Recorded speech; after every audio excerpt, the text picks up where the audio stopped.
Coming at you live from Chili's, USA, the best restaurant all day, baby.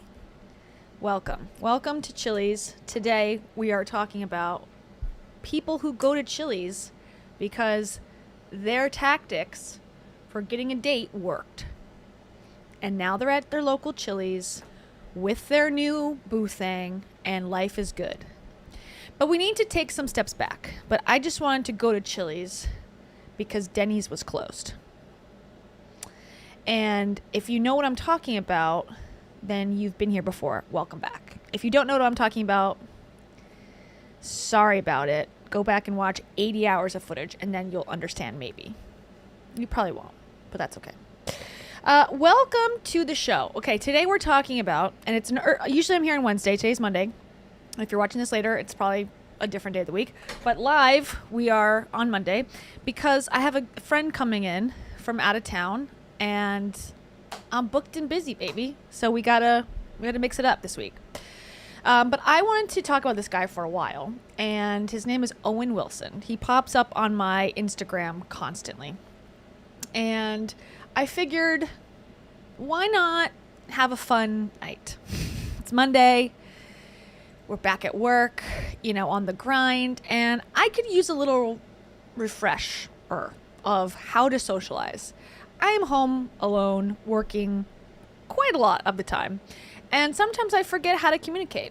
I talk into my microphone more than I talk to a human being. So, cue the violin music. I figured maybe I can learn something, and then I remembered Owen, what's his name? Not Owen Wilson. I keep calling him Owen Wilson. Owen Cook is here to help me get out of my rut and pick up chicks at the local Denny's once it opens. So you might have recognized this guy. He has had quite the transformation physically, and I'll show you what I mean. Even in this background photo, you can tell he looks a little different. The one on the, it's not showing up, but the one on the left, he looks like a totally different person to me than the one on the right with the big beard and the vibe. He gives off a vibe of new money in Hollywood.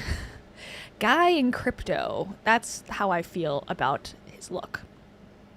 But we're going to go through, he's kind of like a Tony Robbins wannabe, but with an edge of dating. And, thank you, mediocre cauliflower. Mediocre cauliflower. Thank you so much for the jewels. And for that I say, deep belly laughs. There's literally no place in the world than I would rather be than right here with you. Yes, Annabelle. Yes, Annabelle. Yes. You have strong sugar glider energy. Wow, you're so wise. That's for both of you guys. So he has a pretty big following. Here's his Instagram. He's a motivational speaker. Okay. And again, it's mostly dating related. It's almost exclusively for men. And it seems to be geared at men who struggle socially. Same with like the negging community. The people who go out to Vegas and walk up to a woman and go, "Your hair looks so ugly, you dumb bitch." And then they go, "What did you just say?" And they say, "I have a mohawk. Don't you think that's cool?" And they get slapped in the face. But once in a while, I guess it works, or these guys are convinced via online videos that it works. It's that type of community. The, what's the one guy? Mystery? You know who I'm talking about? The guy, there's a name for it. Pickup artist community. That's what I'm trying to say. He's like a pickup artist community member that sort of went into the motivational speaking, but pretty much is still in the same vein. That's who my impression of Owen Cook is thus far. So he does free events. Okay, you sign up online, and then he tries to upsell you, I'm assuming, with coaching and whatnot.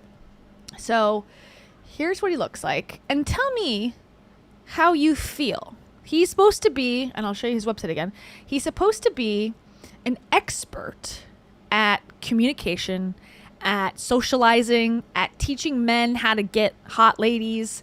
He knows it all, and he really thinks highly of himself. I posted a story on my Instagram today, and he is basically, and let's play that one. This is how I remembered to talk about this topic.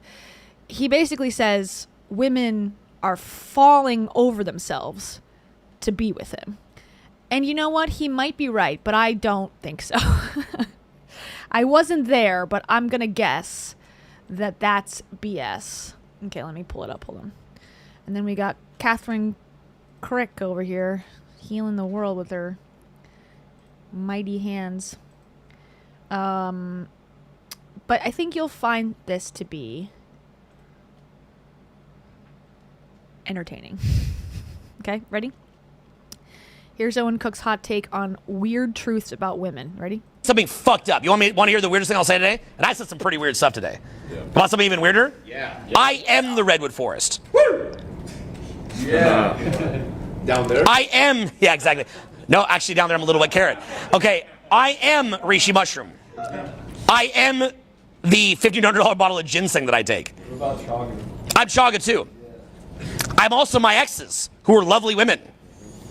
I'm also Kobe Bryant. I am Kobe Bryant. I am Eckhart Tolle. What does this mean? I'm clowning you, but what do I mean? This will be a great clip. One consciousness. Everything's connected. Guys, have you ever met a great girl that you slept with for a while? And yeah, at the end she turned a fucking demon. But while you were with her and she was a little angel for a bit, until you failed the shit test. Okay? What? Did she leave an imprint on your soul? Yeah. Are there things that she imprinted on you, maybe deeper levels of empathy that she taught you? Yep. That you learned from her? Mm-hmm. Maybe ways of accessing a flow state. Like women are, like on one level they're like hypergamous little creatures. And they are. I mean, come on, stop it. Anyone says they're not, like dude, stop it. Just shut the fuck up, okay? Total hypergamy, like hypergamy cookie monsters. Okay, let me show you something fucked up. Okay. That was one clip. This is actually the one I wanted to show you. But that's a good idea, or that's a good example of what his clips are like. So he has these small ballroom conferences where people come, I guess, for free. So it says here, Amsterdam, August 8th and 10th, free to attend. Spots are limited, allegedly. And then he's going to upsell you all day. But this is what you're getting with the free class. Him sitting on a stage talking about whatever. So this is the one I think that really... threw me for a loop today. Okay, here we go. Founder along with Mystery. Mystery was the OG, but I was the main proponent of techniques and techniques-based social skills.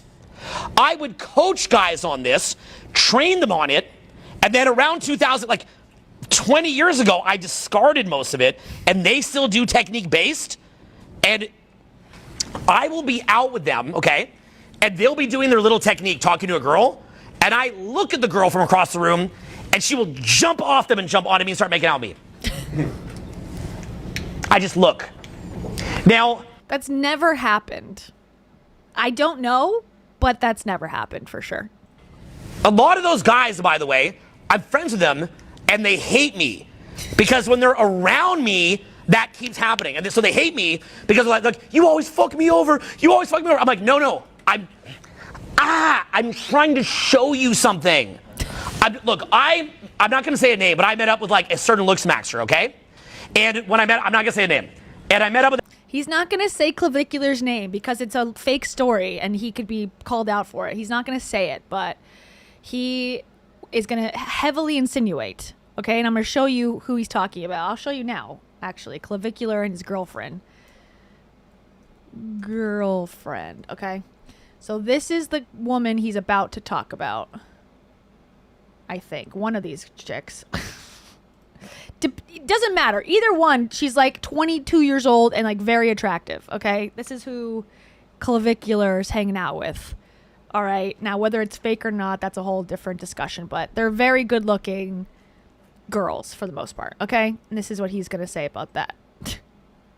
That guy, and he was with his girlfriend. And what happened was his girlfriend started jumping all over me. I didn't sleep with her, but I wanted him to see it. Why did I want... a lot of people ask me, they say, hey, could you show that guy the truth about the truth? Yeah. If you know what I'm saying? They're like, I was the founder along... The truth about the truth, and then it cuts off. So he got with Clavicular's girlfriend. Well, he almost did. She wanted to, but he said no. But he wanted to show Clavicular that he has the truth about the truth. And what is that truth, you ask? We're going to discover it today through his learning and teaching because, like I said, I need a re-up. I need to practice socializing. I need to get out of the house. I need to stop talking to cats and dogs exclusively, and get in the zone, get in the arena, as that lady would say, Brene Brown. Okay, so we're going to go back to his social media. We're going to keep looking through it, getting hot clips. But this is his content. So he's got a YouTube channel. He's got 265,000 subscribers. This looked interesting. This piqued my interest. It says how to connect with people who aren't interested at first, secrets to human connection. And he's doing it while walking around, which looks to be St. Augustine, Florida, and has like a camera crew, and he's teaching the lesson that way. So we might watch that. I think that might be interesting. And then we're going to look at his tour. Okay, so he has this thing called the Higher Purpose Tour. Notice there's a $25 commitment charge to secure your seat for the event. This ensures high quality attendance and helps us manage. So he's saying it's free, but it's also actually $25. Okay, he's got quite a lot of locations. St. Louis, Minneapolis, Chicago, Detroit. Okay, so what can you expect at these events? We just saw a clip from one, but what is he selling? How is he selling it? Let's see. Here's what I'm going to tell you. Right off the bat, you can learn for free in almost any major city. Either A, we're already coming to your city, or B, if you can actually assemble a group of people who want to come, there's a decent chance we might actually come to your city. We do this to spread the positivity and love and ideas of this community, and to inform you that, guess what? You can come and meet us in person, and we want to teach you. Now, what can you expect at a free tour? Well, the way that it works is that you sign up, you go to www.freetour.com, just go through the process of getting registered, and what's going to happen is on the given date, and you're actually going to meet myself and my instructor team, and we're going to coach you in person for many different hours. And these are going to be on different ideas that we always teach. He paused the clip. Self-development, which is going to be how to become your best self, how to become happier, how to become more present to the moment and elevate yourself. And the ideas that we share at a free tour to help you get on your way and your direction to get your goals that you want are really meant to light a fire under your... So by the time you leave the free tour, there's a couple main things that happen. First of all, you're super entertained because the free tour is very, very fun. Second of all, to make it real to you. Once you've met an instructor in real life, it's going to feel so real to you. Doesn't he look so different than he did in the other clip? Thank you to Asari Shepherd. Thank you so much to Asari Shepherd. Asari says, $25 is always free. Yes, it's free $99 except for that small rate of $25 that you're paying. Just to secure your spot. And you know what? In the grand scheme of motivational speakers, $25 fine. You know, whatever. Tony Robbins charges like $10,000. It's probably the same crap. But, you know, it still isn't free. Though, is it free? Yeah. Are you sure? Yeah. Okay, just checking. Thank you. Also, this is what this guy's giving me vibes of. I like winning more than I like sitting on the beach. True. So true. Thank you, Asari. Or sorry. Yes, thank you, Asari. That you're going to want to take massive action because you're like, I met the guy doing this. He's a real person. Another aspect of it is that... Thanks, Arian from Gravity Falls. Thank you. For the jewels. Happy poop. You're basically just a massive grifter. These people are con artists.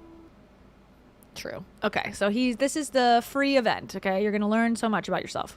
You're going to meet other like-minded people. You're going to actually get a networking group there in person who is really invaluable. There's so few people that... There are quite a lot of people who show up to this, I will say. I am kind of impressed by the number of the crowd. Want to improve themselves or want to help themselves, and for that reason you're going to also benefit by making it real, meeting us in person, meeting a networking group, having fun, and lastly, maybe you could say the most important is you're going to get educated. The education that you're going to get is second to none. We go in there guns blazing, ready to change your life. Whether you want to get better at this because you want to become a better person, to be better for your future children someday, better for your friends, your community, to become a better socially, your inner confidence, your outer capabilities, well, this is for you. Maybe you want to be able to talk to people, walk up to people, meet them, meet the people. He also does a thing where if you go in person, he'll put you on camera and tell you everything that you're doing wrong, which I find to be a totally nerve-wracking experience. If you're going to show up to this event, I'm assuming, thank you so much, Asari, I'm assuming you have confidence, lack of confidence, or you're wanting to up your confidence, and I can relate to that deeply. But to be then put on camera, because it's kind of a low point. You're like, okay, I need to fix this. I'm going to this in-person event with this guy, and I'm going to work on my confidence. And then for him to put you on camera and go, you're ugly, stupid, slow, dumb, whatever, on camera, and be like, okay, well, this is not helping. And he's like, you're fixed. I fixed you, which is always the case with these seminars. Unfortunately, they say, like, It's 20 years of a relationship in 1 second. We're gonna teach you how to just fall in love, get women to fall in love with you, and then they'll get married in the next day. It's like, ugh, okay. And Asari says, guy looks like Murray from Stranger Things. Yeah.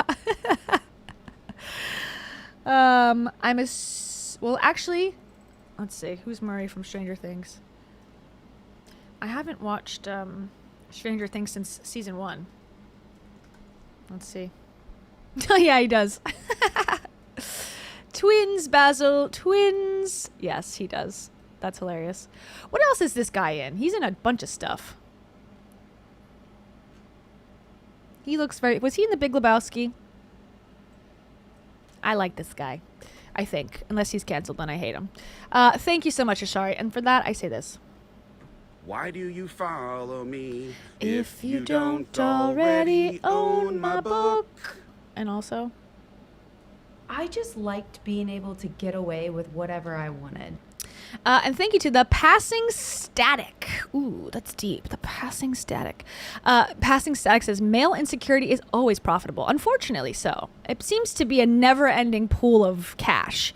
And for all these guys who are, you know, trying to become millionaires, they quite literally spend millions of dollars collectively to be misled and fed bullshit. So...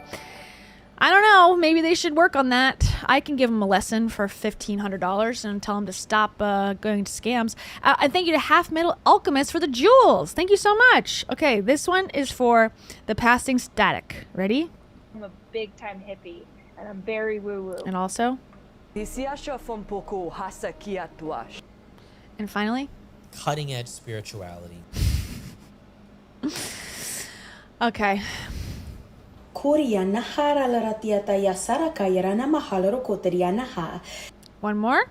Cutting edge spirituality. Oh, I did that one already. This one. I'm connected to the mystics and the different starseed systems. At least somebody is. Okay, we're almost done with his offer for us. And I want to turn this off. Okay, there you go. Thank you. I don't want to read it. You want to come up? You want to meet, build the life that you want to build, have the focus and energy and different inner development and outer development that you need, well, free tours for you. And lastly, if you just want to become a badass, you just want to smear a pie in everyone's face, we're going to give you... You want to smear pie in everyone's face? Go to selfhelpfreetour.com. The tools to that as well. Okay, so this is really going to hit you on every single level of your psyche. We're going to create a lot of energy together. We're going to make this real to you, get you a networking group, educate you, give you content. This is what's going to happen right now. Click the link below. Click the link and don't waste another second. Don't tell me what to do, Owen. And I can't take it anymore. Come meet the people in your city. Come meet the instructors and myself who come to your city. Come and join us on this pleasant, fun, exciting, educational experiences, educational journey from where you're at now to the heavenly happiness of the promised land. Heavenly happiness he's promising us. Okay, I can't wait to hear his advice in action. Remember, there's always a difference between what could happen and what will happen. Sure, you could figure this out yourself, but if you want to make this where it's something that will happen and put yourself in a position to win, take advantage of the fact that we do these free events. We want to meet you in person. We're here to meet you. I would dare you to come meet me for real. Dare you to come meet my team for real. Click the link below. That's what I'm going to use on dating apps. I dare you to come meet me in real life. I dare you. Want to meet you, we want to change your life, we want to have a lot of fun. Very pumped to meet you, very, very excited. Please take us up on this incredible offer. Let us take you by the hand, walk you past the smoking wreckage, and give you the education and experience you need to get... Smoking wreckage? What's that mean? What does that mean? Okay, let me finish and then I'll read Asari's message. Thank you so much again, Asari Shepherd. To your ultimate goals. See you at the free tour. Selfhelpfreetour.com. Interesting name. Don't really pin him for a selfhelpfreetour.com kind of guy, but here we are. I guess that was available on GoDaddy back in the day. Asari says, thank you so much. Asari says, my grandpa was moderately wealthy, but there is no shortcut. It was years of running his own business back when finances were easier. Yeah. Yep. I feel like there is quite the debate these days about did the boomer generation and older generations have it easier? And I think the answer is yes. I think the people before them had it hard, and then there was this one nice little middle piece back in like the 80s and the 90s where people were given a lot of opportunities in America, and then now we're going down the other way. And hopefully the pendulum swings back, and then everyone will be rich and happy because AI is here to help us, right, guys? We believe that, right? I happen to be an empath myself. Comment the word brainwash and we will send you the entire episode. Not related, but this stream is sponsored by OpenAI. So there's nothing, changing about my message or delivery, but AI definitely is coming to save us all. And we are all going to be rich one day very soon. Just FYI, thank you so much. Hashtag sponsored ad. This is government water. Thanks, sorry. Okay, finally. It's a lot of self on the shelf. And some guy, 00001, thank you so much. Some guy says, hey, he wears a shirt that says free beard rights. Yeah, he definitely has a shirt in the closet that says FBI female body inspector. I'm with you. I'm with you on that one. I'm going to send you so much love and so much light and so much good energy today because I feel like I need it. MLM. Most people won't get up at 4 a.m. There's a lot of that in this too. Okay. Oh, thank you so much. You guys are so sweet. Thank you so much. Sorry says he also had his own house in Southern California. When houses in the 60s cost $45,000, we are doomed. Yeah, that's basically what I'm saying. That's what I'm saying. Owning a home in this world, unlikely. Having some money in the stock market, possible. But will that money be worth anything in 30 years? That's the gamble we all are taking. Be elite. And just remember, trillionaires are just like us. The opportunity of the 21st century. Sales is love. Thank you. Sorry, I'm with you. Okay, so that's the tour. We're going to see some more clips from the tour. Here is... Oh, we already watched this. Okay, perfect. Then this is his website, the Higher Purpose Tour. Come meet me in person. Okay, get your ticket. We already watched that. Some testimonials with basically him in different shirts, different outfits, talking to people. Who is Owen Cook? This will not tell us. He's been a motivational speaker for quite a long time. He's the Tony Robbins of this realm because he just started when he had no experience and then continued doing it and somehow is still doing it. It says he has helped drastically improve the lives of millions. Okay. Okay. By showing them how to effectively make genuine connections with the people they want in their lives, helping them find their true purpose, improving their sense of self, and making long-lasting relationships that increase their quality of life. By telling them that he is Kobe Bryant and that girls just jump on him because he is so irresistible. Okay, so here's some more stuff. Here's a testimonial. I haven't watched this full one, but this is, I guess, after an event. And this is kind of stuff that I would film back in the day, like testimonials after these, BS conferences. So there's one woman, which this is mostly a male event, let's be honest. But this woman showed up and had this to say about the event. First of all, thank you. Really. So it's a very unusual self-growth experience. It's very difficult to describe, but it's kind of like you guarantee get something out of it. If you don't, there's probably something messed up with you. I mean, sorry.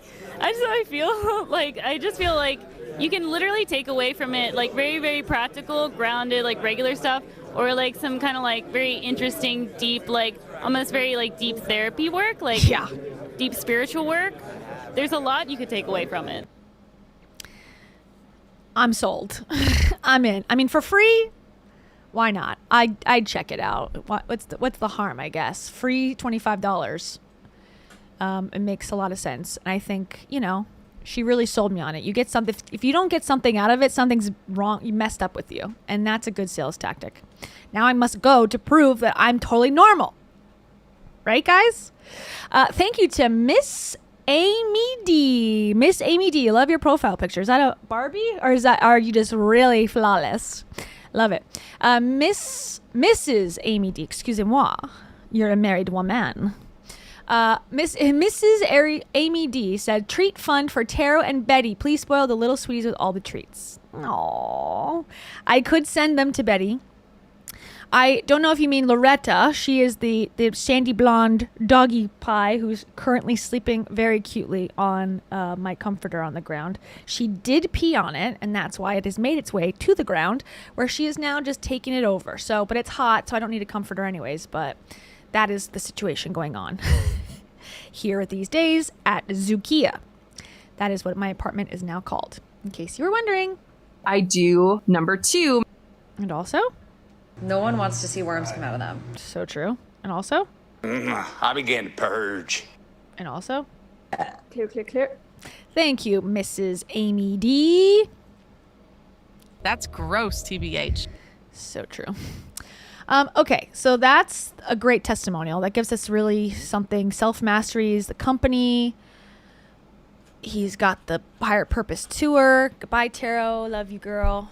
Oh, it's a beautiful sunset out right now. Oh, so pretty. So pretty. Okay, and let's go to his YouTube channel now. Or should we watch some of his TikToks? Let's see his TikToks. Okay. Then we'll go to his longer form content because I'm really excited by that.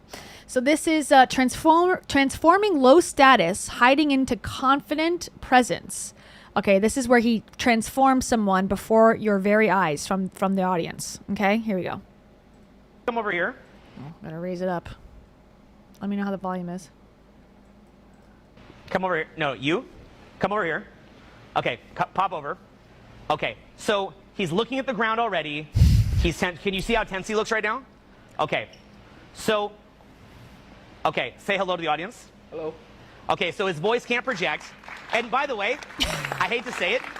Okay, his voice can't project. He is actually really ugly and horrible. People in the audience are clapping because he is being brave coming up. He is roasting this guy alive. You guys just insulted him, by the way. Do you want to know how I would work on him, by the way? Do you want to know what I'd really do? Yeah. I'd make him so uncomfortable that he'd move into a higher status behavior because he goes for safety. He's trying to hide at the center of the tribe. So if I make her completely miserable, and then I re-anchor that to when you actually are better, because this little low status thing is hiding. You're hiding. What are you hiding from? Now!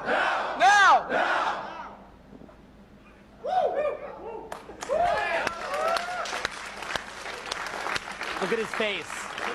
Look at his face. He's getting flooded with brain neurochemicals, right? He's not used to feeling like this. It feels good. This guy's never smiled in his life, I can tell, because he's at my event. People who have never had joy are the only ones that show up. And I know that because I am a man who's been in this business for 20 years. And he can probably think more clearly now. How do you feel as far as your thinking as you're doing that? Can you have a little bit more awareness? I feel more relaxed. You see that? This poor guy.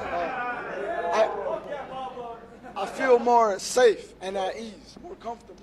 You see that? Give me a hand for that. That's great. And honestly, good for him. He's putting himself out there. He's trying. But I feel like he was so mean to him.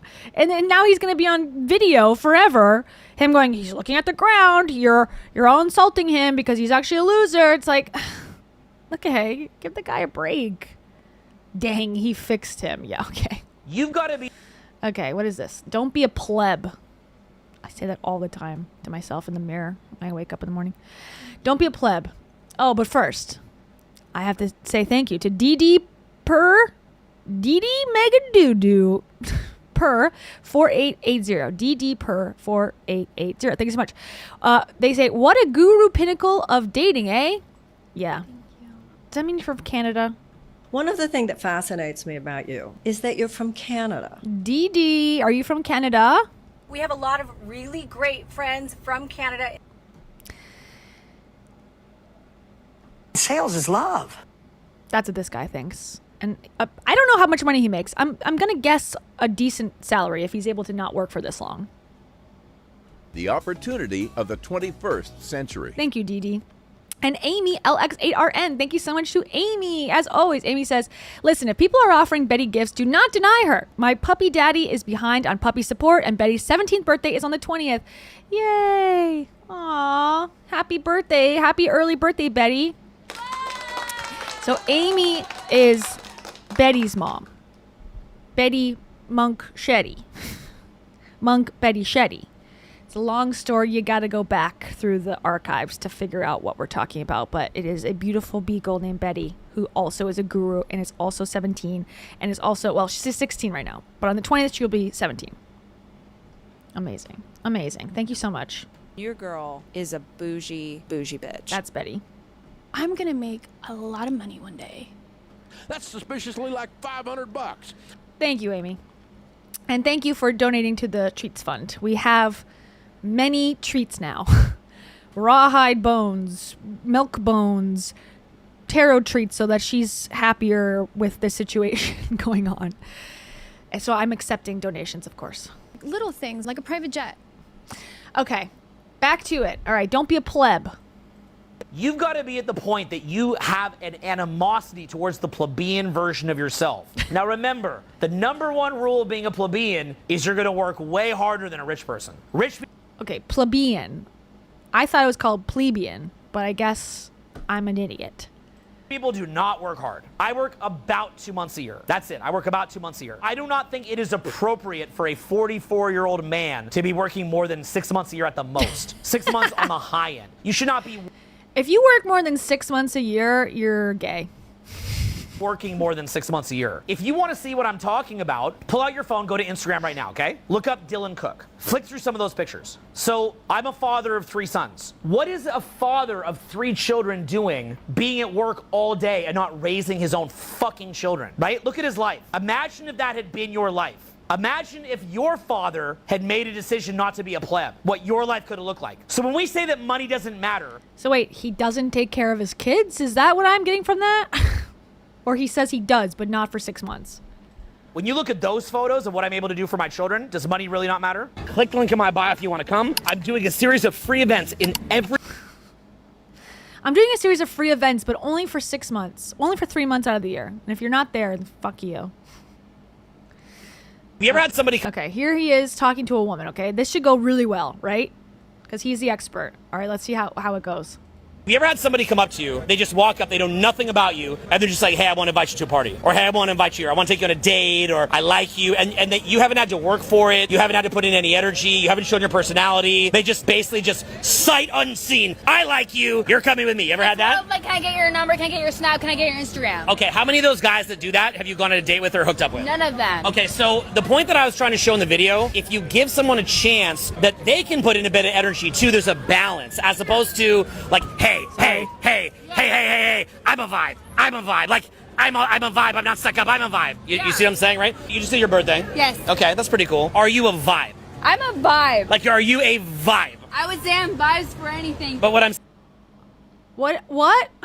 Excuse me, sir, stop yelling in my face. What are you talking about? What is a vibe?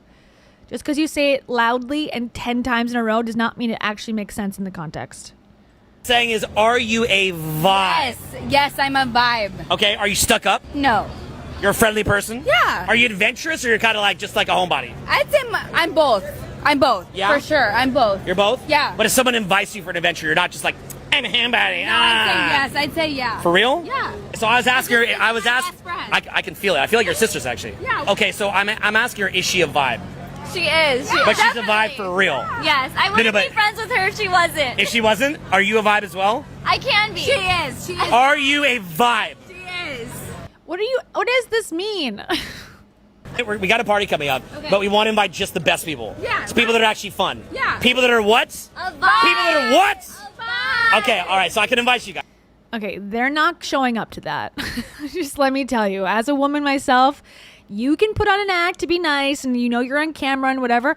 They are not going to whatever this guy is giving them. They're going to go away and laugh about him, go, that was weird. Ha ha ha. And then they're never going to think about it again. Okay? Yeah, okay, I'll see you guys there, okay? Thank you. Okay. Double hug. They cut it because they probably ended really awkwardly. Okay, so that was so good. He's so good at his craft. Women are running the Women are running the tables on men right now. Okay, let's see. What does that mean? tables on men right now. I think it's awesome. Fuck yeah. It says, this is the caption. Hold on. If I was a woman, I would have no interest in the men who sat by during COVID lockdowns and let it happen. God, men, add that to the list. You just let COVID happen. How dare you? You're undateable. Women are running the tables on men right now. I think it's awesome. Fuck yeah. You know what? They put in the effort, they got what they wanted, and they're probably still coming for more. I don't hate it, okay? I appreciate it. That said, I think that a lot of men don't understand the degree to which women are running the tables on them and how much that is actually disempowering their own lives. Look, I'm going to give you a couple facts, and then I'm going to talk to you about the consequences of those facts. But again, I don't hate, I appreciate it. Guys have been, to be honest, pretty much just bitch made for the last couple of decades, so I kind of feel like it's a lesson they need.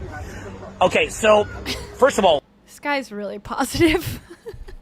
women are getting, and these are like not exactly accurate, but they're approximately accurate. Women are doing 65% of new mortgages, 65% of new jobs, 65% of college graduation, which of course we all know running your own business is better than doing those things, but that's the way that typical people make money because not everyone knows online coaching or whatever, right? A personal brand. Some people have to work at the post office. Somebody has to go pull the weeds out of the garden. Idiots. So, the average person, that's their path to wealth. Women also, and here's the big one, no longer need an average guy. Okay? They no longer need an average guy. Amen. Now, the average guy doesn't get this yet. So he's running off the old program. He thinks like, if I just get a job, I make 80 grand a year now, but maybe when I get to like 130 grand a year, I'm making 6 figures. Then I'm going to have my wife waiting for me. Wow. And he also thinks like, I don't know, maybe he's going to get in shape. He's got some like protein powder from GNC and some creatine and, maybe some Retatrutide and... This guy is a bigger hater than me. And he's like begging these dudes to come watch him talk on a stage. He hates them. He's going to be lean and jacked with his 130K a year job, and there's going to be a girl just waiting for him, or he's going to become a doctor or a lawyer. If you understood how many clients that I have that cannot get a girl that follow that program, it would blow your freaking mind. Okay, so that is basically just you trying to be like an optimized version of an old school 1950s, 1960s, 70s, 80s, 90s, early 2000s tech provider. You're just trying to be the king of the betas, okay? You're trying to be this optimized provider. Women, the number one thing that they got from feminism, above getting to vote, above getting to have their own jobs, above getting to have a credit card.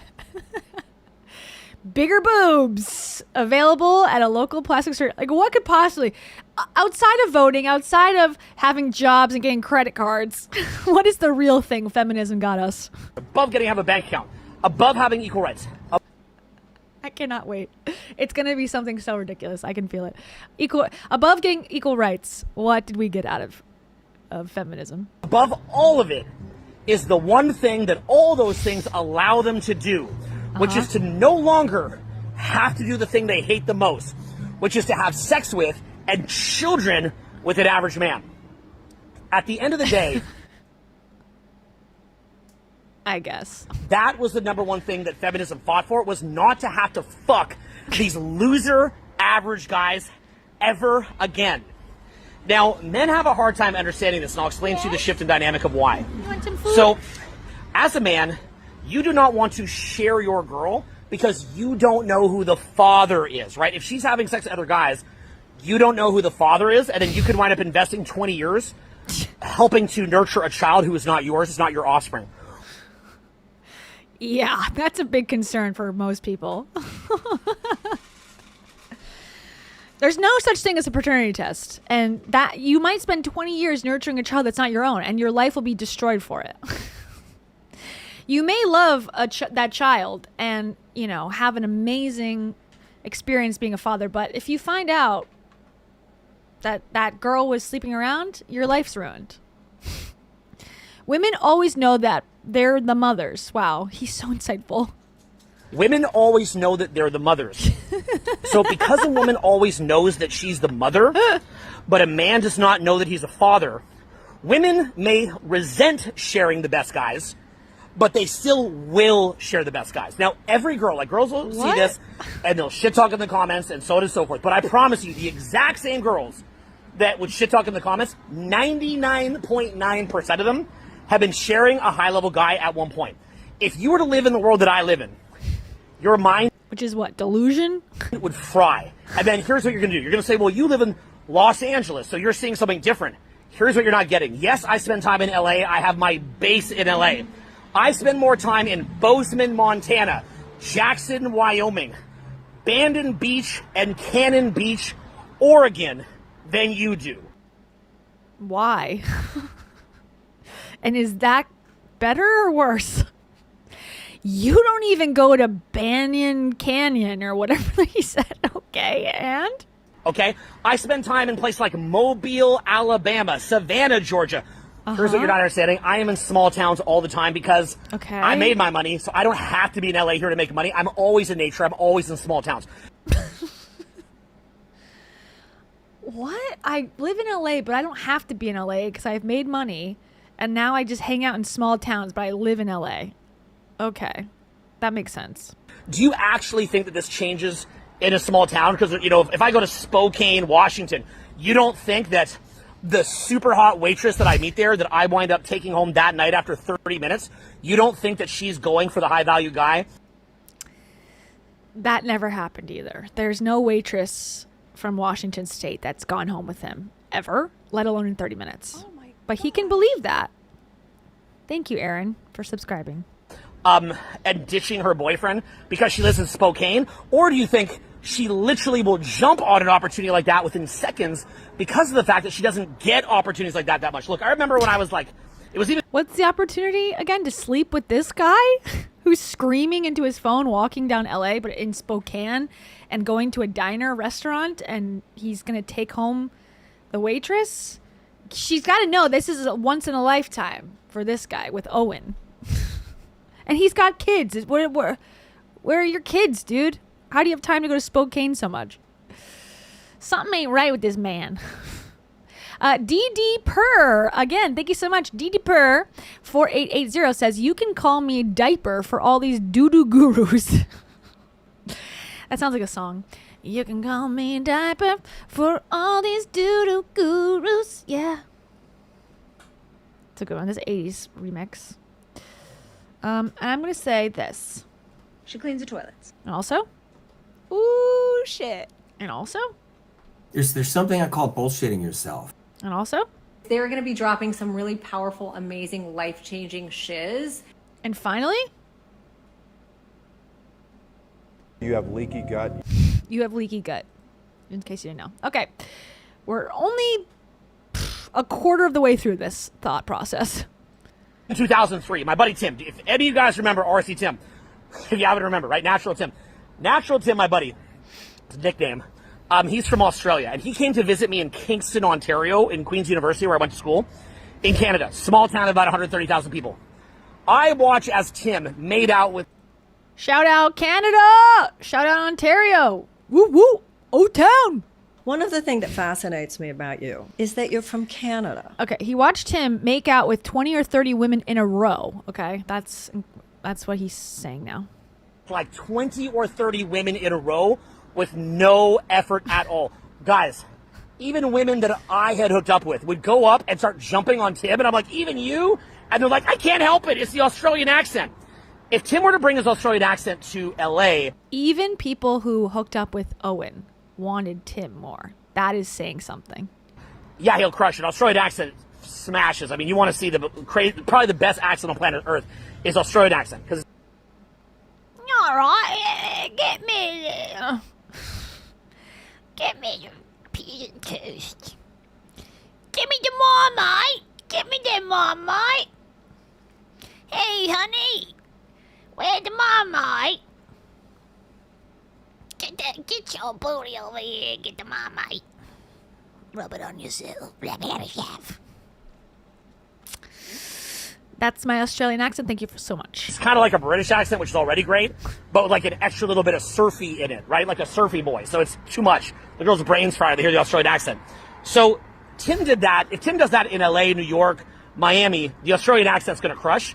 But if he goes to a small town like Bozeman, Montana, he might as well be Drake. That is a panty dropper of generational proportions. Well, in the same way, while I don't personally have an Australian accent, being a guy who comes from a bigger city and actually has the kind of swagger that's needed to work in a bigger city, and you take that to a smaller city, it's going to work even more. So you're not getting out of this. You're not getting out of learning this, okay? You're not. You're just not. Okay. You're like, I'll get out of this. I'm going to go to church, find my church girl. Bro, your church girl is doing things that you don't know, okay? You're like, well, I don't want to grow the body count. Bro, that shit has so sailed.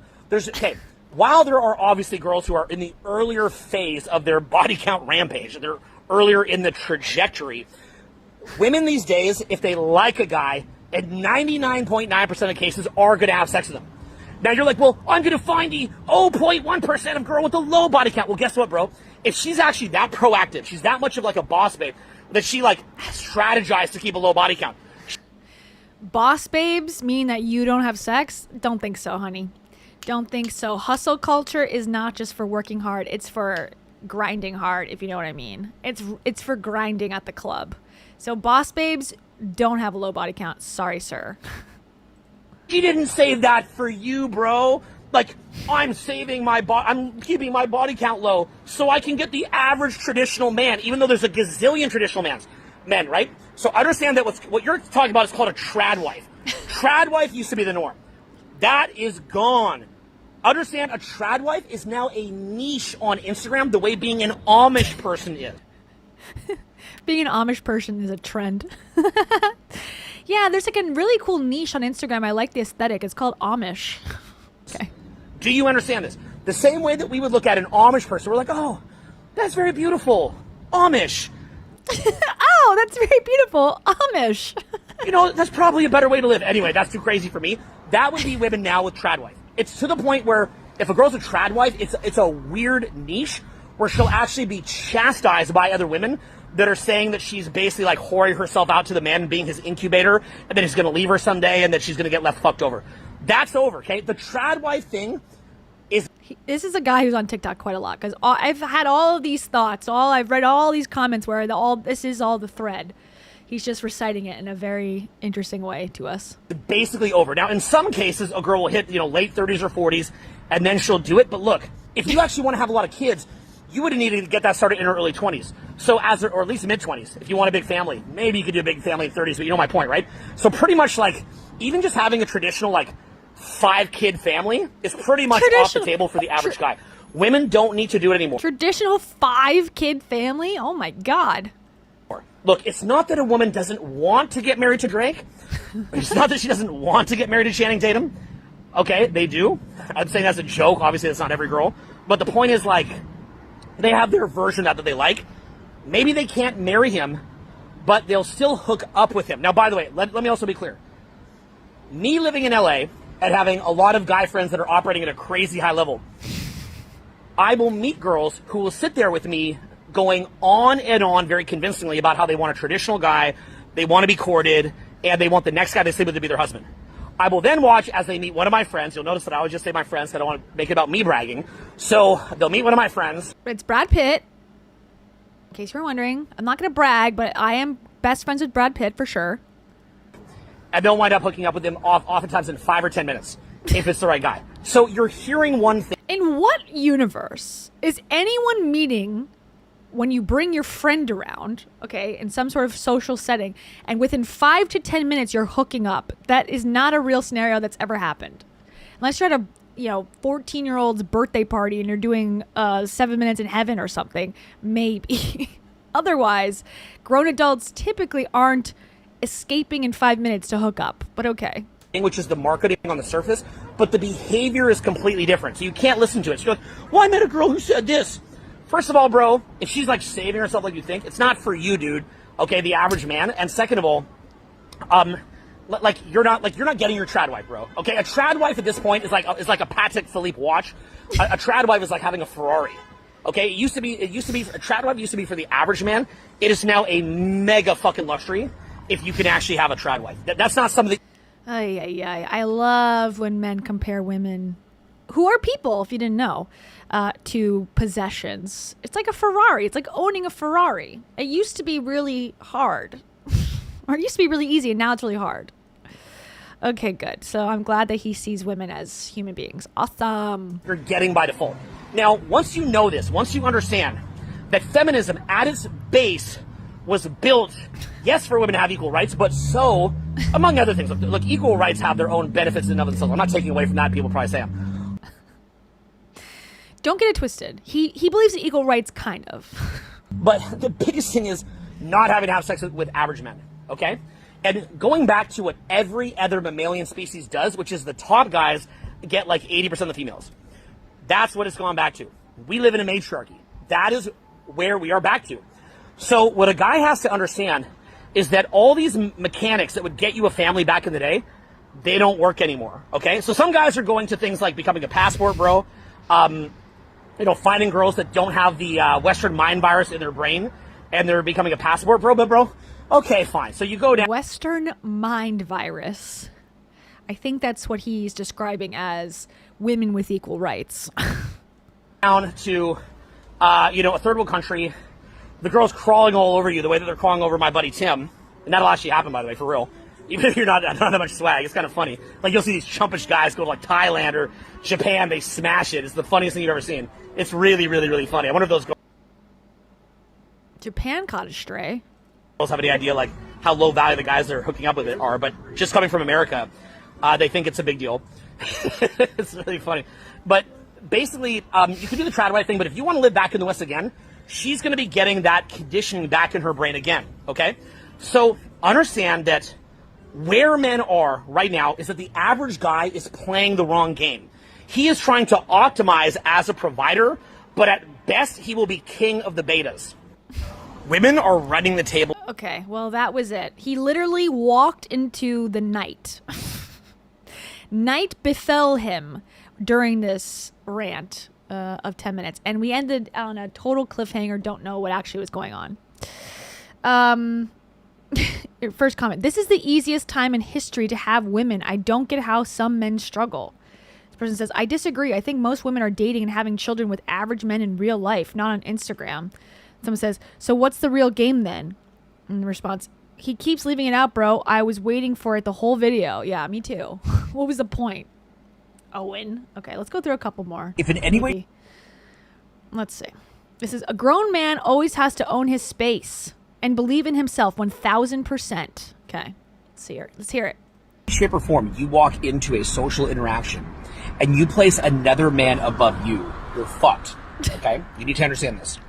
Not only when you walk into a social interaction are you fucked, but if you wound up married to a woman and then she sees that you're placing another man as above you, I don't mean to scare you, and I don't mean to sound like a mean person by saying this, but it often can trigger cheating. Cheating is a lot more common than you realize. The woman is... When you go to your father's house for dinner, if you shake his hand, she will try to sleep with him. That is mammalian culture. And ever since women got rights, they've been doing this to us against us as a collective gender. I don't want to scare you, but they will cheat on you if you have normal interactions with men. So he's teaching social skills, right, to men primarily at these conferences and through his content. But one of the key, seemingly key pieces is that you can never place another man above you. So what are you, interacting with people and pushing them down? I'm curious what the tactic is. And he got interviewed by a guy like on a street, like a man on the street type thing. And I want you to see how uncomfortable it is. Because I think talking to the camera is one thing. And I find this with myself. Talking to the camera, I'm very like easy going with. I feel like it comes very naturally to me because I'm an alpha female. But talking in person to somebody is much more difficult for me. I get much more nervous and I can see the, eyeballs on me and I get like more like wired from it or scared. So I think this style for him and I are the same, basically, is what I'm trying to say. Him and I, we're two peas in a pod, apparently. But he can talk to a camera very confidently. But when it comes to someone else in the mix and someone else talking to him, I think it comes off as very uncomfortable. And we'll watch a clip after. But first, Peace Train Jump. Thank you so much, Peace Train Jump. They say, clear, clear, clear. Clear, clear, clear. Okay, let's get it. Clear, clear, clear. Oh, wait, this is reverse. Hold on. This is a second ago. I've been an alpha female. Clear, clear, clear. Clear, clear, clear. Clear, clear, clear. Thank you, Peace Train Jump. And also, finally, Seed oils. That's what that is at the root of all men's problems is seed oils, I think. Okay, cheating is so common. It's because you've put another man in front of you or something. When the woman is in your frame of reality because she loves you, she's in love with you, she's in your frame of reality, she is believing about you whatever it is that you're believing about yourself. Frankly, that's how attraction begins, even in initial approach when you're first meeting somebody. And then that same vibe carries forward into a relationship. So any environment that you walk into, you need to understand that you are the best. Now, does that objectively mean that you're the best? No, it does not objectively mean that you're the best. Delude yourself. But it subjectively means it. Here's what that means. Technically speaking, there's other guys out in the world that have accomplished more than you. They're more skilled than you, better looking than you, taller than you. But that is the objective truth, sure. But subjectively, the way that you feel in your bones, in your soul, in your heart, and about yourself is that you're the fucking man. Okay, that's what this guy does. I do agree that that is the illness that he has decided to take on for himself.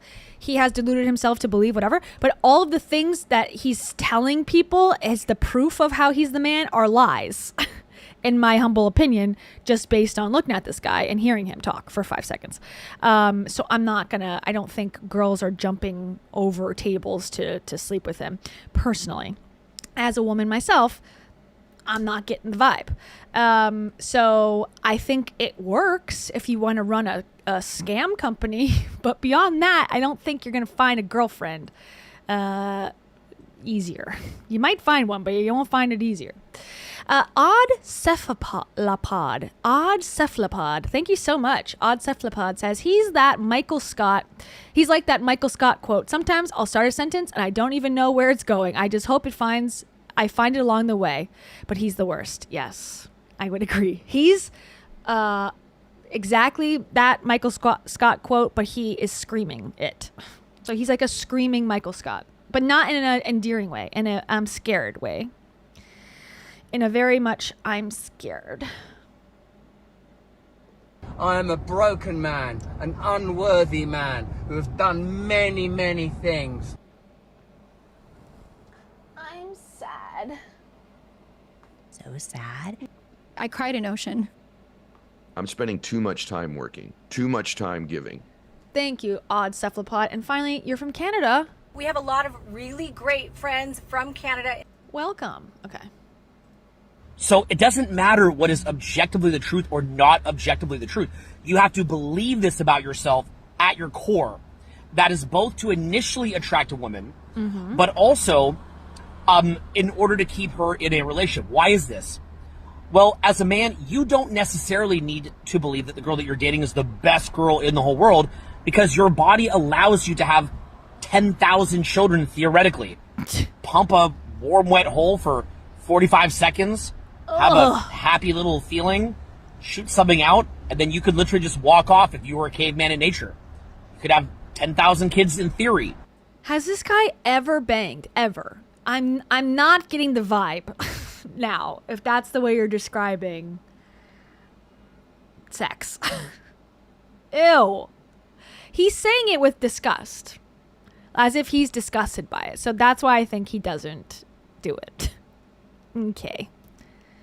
Okay, caveman. Okay, you have 10,000 children as a caveman. Ugh. I mean, you're going to, of course. But a woman can have what? That hurt my soul, actually, to hear that. 2 kids, maybe 1 kid, maybe 3 or 4. Some cases they have 20, but that's like freaking nature stuff. I mean, it's awesome, but super cool. But it's freaky. It's unusual, right? It's only like 3. So she's got to believe on some level that that's the best fucking guy. That's the best guy on the fucking planet. Okay, like a man does not need to pedestalize a woman to feel attracted for her. Actually, a lot of the time, just feeling like he's helping her can lead to attraction. I experience that myself oftentimes. But the point is that for a woman, she really does need to believe that you're the best. And if you don't believe that you're the best, she can't believe that you're the best. So you need that to emanate out of your pores on an initial approach when you first go there in a way that has humility and kindness and gentleness, but she still can feel under that you believe it. And then from there, it also needs to carry it forward in a relationship if you don't want it. Okay, it cut off. Why does he just cut off his videos with no ending? Like, stop the sentence. I don't understand. So what his advice is have confidence in yourself. However, the way he's phrasing it is disgusting, number one. And number two, make sure that people feel beneath you in the process. Other men specifically. I guess women are automatically underneath every man, so that, don't worry about that. But if you put another man in front of you, that's a problem and you need to fix it. Okay, got it. Okay, here's the one I was talking about. This is the interview. Now, how uncomfortable did I get watching this? Very, extremely. I bet you will too. Okay, and this is a guy named William Licho who is interviewing him for some reason. Okay, here we go. Legendary Owen Cook. It's so great to see you. How are you feeling? Really good. Now, tell me a bit about your experience coming to these events. Like, why do you come out? What do you think? I don't know. I feel like you've just accomplished a lot in life, so you just come out here because why not? Yeah, it's a very simple reason. What do you think? Like, this is a horrible interaction. I would feel completely uncomfortable. He's asked him a genuinely nice question. He complimented him when he asked, and this guy takes his glasses off, looks at him like he's the scum. I guess this is his practice. He's showing this guy who seems like a nice person on the surface, just based on this small interaction. I don't know. He could be a horrible person. I don't know. But he seems like nice enough, making him feel small and making him feel like an idiot. Why do you think I'm here? I don't know. I'm asking you, dude. And then him giving an answer on the spot and going, well, you're very accomplished. I think you're here for this. And then him laughing and taking the mic away from him and then laughing in his face. This is the man who's teaching social interaction skills. Okay, got it. To meet girls. I love it. Straightforward. Now, a lot of us men just suck with women, especially just talking to them and projecting. What's the one tip you would give them to succeed? So what I'm seeing in you right now, I want to see you loosen up. Okay. Get out of the cookie cutter. Okay. Loosen up. Okay. Yeah. Okay. He's just an asshole. That's his brand. I'm starting to feel he's just an asshole. Because he's doing a fine job. William is doing fine. And if William came up to me or came up to a girl or another woman out at an event and said, hey, I'm interviewing people, and he was asking in this way, I think they would probably like him, or they would at least be nice to him. If this guy came up to me, this asshole, I would be like, get away from me, please. Stop touching me. Stop touching my mic. Stop ignoring what I'm asking. It's really rude. I hate it. This guy, I like William so much better. Go out of the basic questions. He just wants to tell people that he's better than them. That's his whole brand, apparently. And let your mind free associate a little bit. Like him because, he's free associating. Yeah, you're doing a shit poor job of, you need a little preparation. And poor William did. And if I was to pick an outfit, I'm picking William. Again. Like his outfit, he's much better looking fit-wise. He looks presentable. Compared to a baseball cap, open shirt, 2 dog tags. What, are you going to die twice? Come on, dude. You're right. I do all of that. You just know, don't you? That's how I'm fucking with you. I'm trying to help you. Yeah. I guess, okay. We need to break the box. Yeah. Go, hey! Hey! See that? That's the box. I can feel you're in it. Yeah. Okay, free association. What's your favorite? And I'll go, hey! Do that. Hey! That's all we need. Hell okay? yeah. That's all I want to see from you, okay? I want to see you get out of the box of predictability. Let your mind wander more. I want to get you out of the box of speaking like a normal human being and just scream. Primal scream out in public when you're at a bar or at a Chili's or at a Denny's. Okay?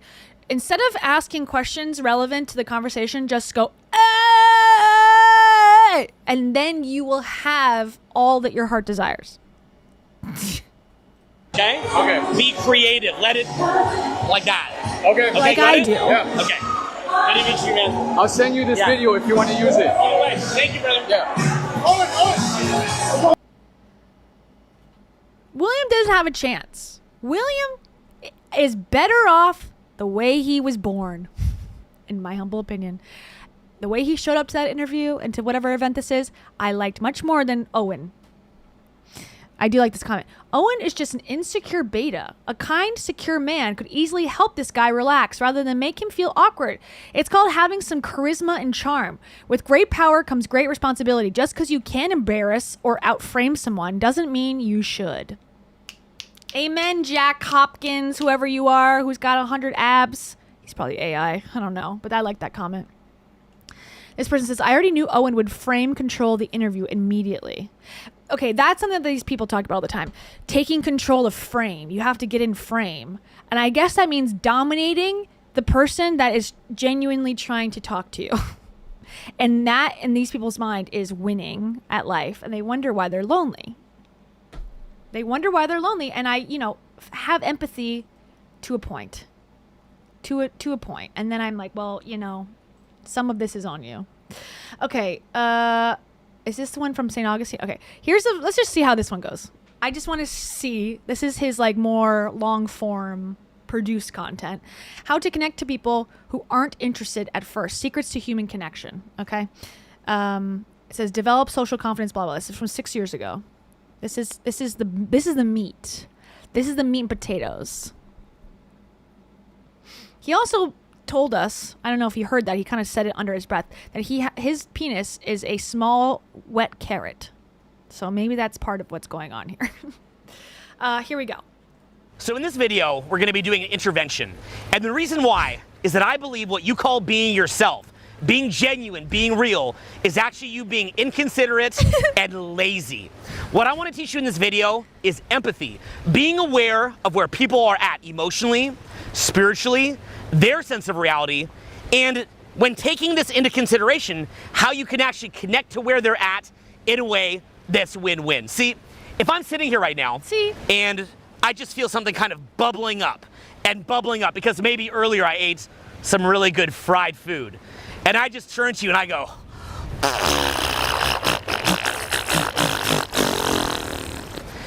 oh, that's the real me. That's something from within, something real and authentic from within me, and I just put that in you.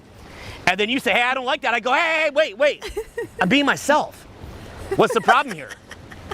Well, you might say to me, hey, you're not being considerate of where I'm at. I say, can't you be enlightened and not even in any kind of duality? Can't you see the beauty in fresh air? And second angle, behind the scenes angle. Why? He's like, we gotta go down to the pier. I got a really good idea. I'm gonna fart in my hand. Okay, we need the regular camera guy and we need a behind the scenes camera guy. This is what I looked like, by the way. This poor man with the backpack. That was my life during COVID. I was just hanging around these guru idiots, filming them, just wax poetic about nothing. I empathize, dude. Okay. The gas that I just emitted onto you, isn't that the same thing? Aren't you enlightened? Aren't you an enlightened being? These poor people are just trying to get to dinner. They're just trying to see the country's oldest fort. Can't you, in your enlightenment, feel no discernment and feel a true expression from the depths of inside of me and view that as the same as the beautiful fresh air here in Charleston, South Carolina? Oh, aren't you? Charleston. Okay, never mind. It looks like St. Augustine. In that place, aren't you enlightened? Well, of course, if you're not. Two more people trying just to have a nice night out, evening stroll, have to be bombarded by farting noises. Enlightened. And I'm expecting you to be enlightened. That's not being very considerate of where you're at. It's not meeting you where you're. Why would they put this angle? They keep walking further and further away to show that there's other people who are not impressed by what he's saying. Why would they put this there? So to meet you where you're at, when I feel that within me, maybe I'll just walk over here for a minute. Maybe I'll walk a little bit downwind. Maybe I'll clench a little bit. Or maybe I'll give you a warning. Or maybe I'll just make it really funny and then we'll make a joke out of it. But whatever the case, that's not. So you have no plan, actually. You actually are just going to fart on her and laugh about it instead. Okay, got it. Good. I'm so glad we watched this video. me being inauthentic if I'm doing that for you. That's me recognizing that you're not an enlightened human being that views my... Let's get that second shot where we're backing up and are afraid of what he's saying. Okay, great. There's another person walking by. Amazing. We need to get this on camera.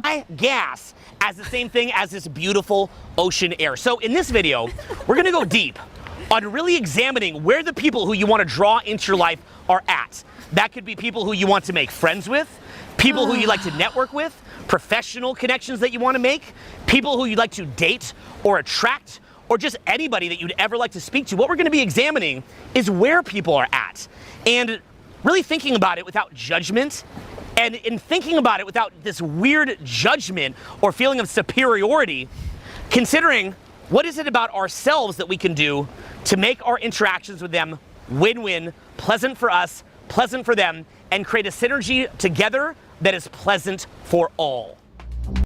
Fart and then laugh. Okay, so now we're in the city. Here we go. Okay,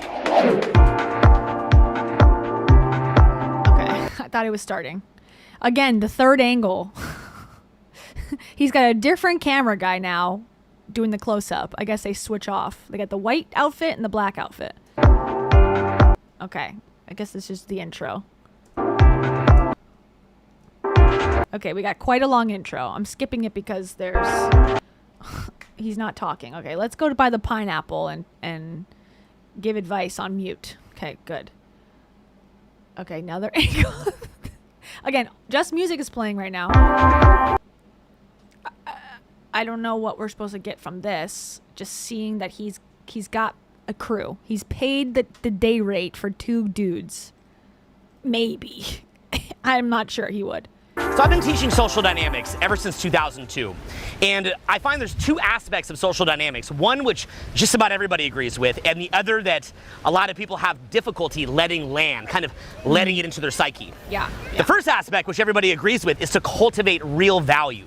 Be somebody who has honest to goodness, real value to offer to the world. I think everybody agrees with that. Anytime that you say you should have value to contribute to society, you're going to get a lot of golf claps, you're going to get a lot of thumbs up. Everybody agrees with that. The poor guy, the camera guy who has to walk backwards with this crowded walkway, there is no purpose for them to be in Charleston. So it seems. This seems to be generic content. You could have done this in your apartment in LA or in your favorite, Spokane, Washington diner town. He's probably like gonna hit people as he's going. He can't see where he's going. Okay, let's see. The place where some people can struggle is when we say we also have to consider the way in which we are presenting that value, the way that we are doling that value out and allowing it to come across. And the reason why is because of a misperception. The perception is that if you have value to offer, everybody else should just immediately get it. They shouldn't be So these 2 guys, the behind-the-scenes camera guy and the main camera guy, are blocking the sidewalk. Prioritizing their life.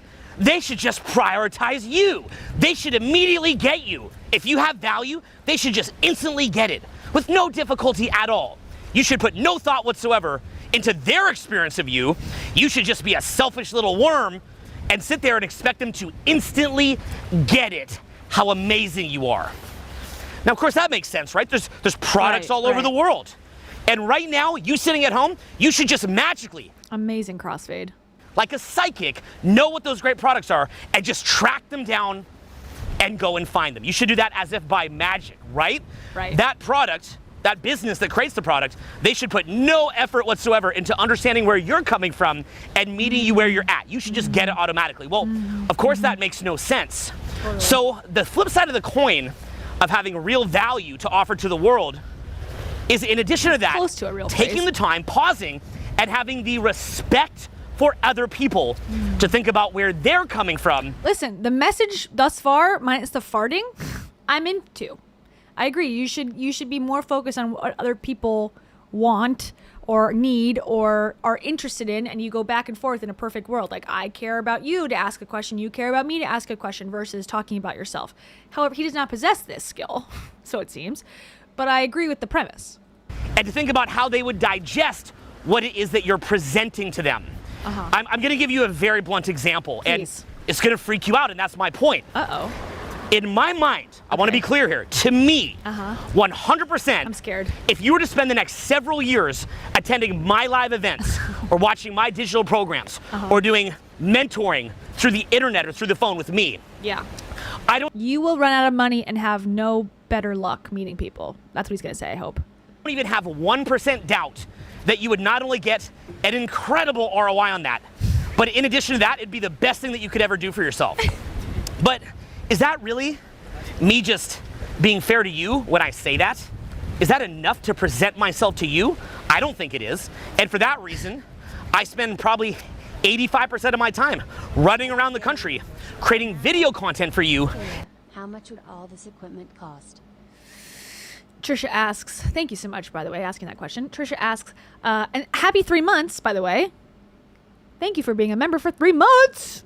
Your girl is a bougie bitch. And I mean me, because you become a member, so thank you so much. I will slowly buy you a boat. Oh, that's an old one. It's an oldie. Oldie buddy goodie. Trisha says, how much would the equipment cost? Okay, so the gear, the gimbal, I think is like probably $900, close to well, maybe it's a little cheaper now. Maybe close to $1,000 for that. The camera could be anywhere from $1,000 to $10,000 perhaps. The mic is cheapish, a couple hundred, and then the second camera guy, I can't see his gear. We haven't done the meta fourth wall break yet on the other camera, but I would assume that all in 10 grand probably between the two of them. I would guess it doesn't seem, it's not that crazy. Ned Fulmer's crew, that's like an automatic like 15K, I think, like gear set at least. Like probably they're charging on 15K for a weekend shoot with Ned Fulmer. Like he has a whole sound guy with a boom mic, and it's like very high professional. This is very low level, because this is the level I was at. I never went higher than this in my skills, so I feel like confident saying that. And it's money off of my back. Good question. Oops. There you go. Okay. And doling out what it is that I have to show you in ways that are, I try to make it beautiful. I come to beautiful places that I think you might like. I forgot. Guil. I love your name, Guil. Guil says, this is torture. I feel like I'm being spit on while he talks. Well, metaphorically, yes, you are. And he's doing that because he needs to be in front of you in ranking, whatever that means. And he's an icon. He's a legend. I'm scared. I'm scared. I'm scared. That's what you feel, I'm assuming. We're gonna come and eat your children. I have full body chills right now. Everyone, it's gonna be okay. I try to present it to you with energy and enthusiasm, and I try to really captivate your imagination. That guy's like, what in the hell? Honey, get a load of this. This guy with an icon hat saying that he's got frame. What in the hell? So that you can slowly get to know me. Then maybe I'll offer you a free event. Then maybe I'll offer you an inexpensive event. And then if you're seeing an ROI in your life, you can judge that for yourself.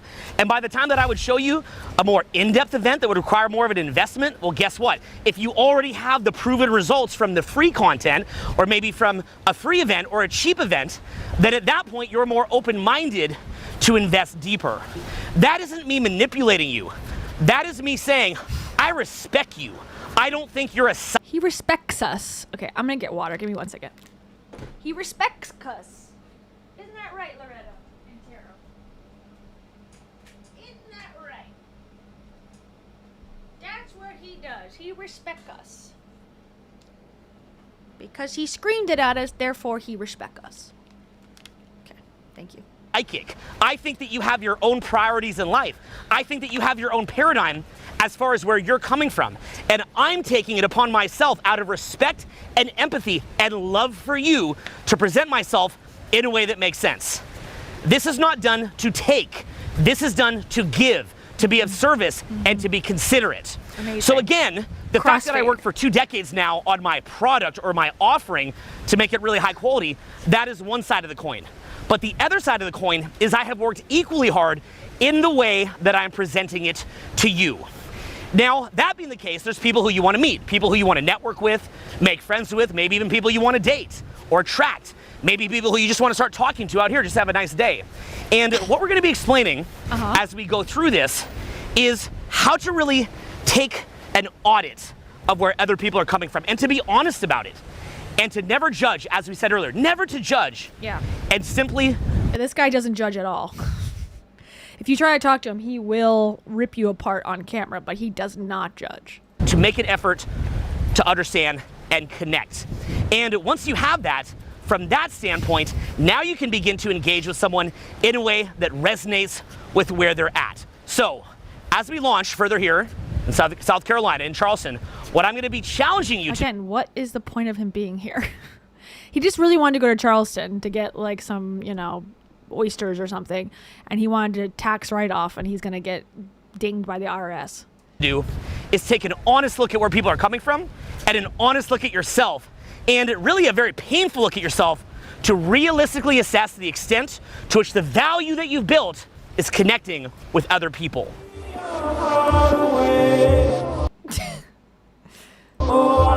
Okay, now we got a montage again. His hat in the back says D squared, right? Is that what it says? Okay. O squared 2? O squared 2. Your guess is as good as mine. Now we're walking down the streets of Charleston. Meeting, says meeting people. Is he meeting anybody? No. But we're getting the vibe of Charleston. Okay, here we go. Back to it. Lesson number 2. Even as I'm starting this, I bet you feel a little bit shocked that I get in this whole rant of how I think that you should be put through a process to take a program with me. And you might even be wondering right now, hey, wait a minute.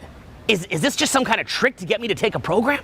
Is it a trick to get my money? Yeah. And if you're feeling that, that's something that I triggered on purpose, because to tell you the truth, that would actually be very poor marketing skills if I were using this as an example to get you to take a program with me.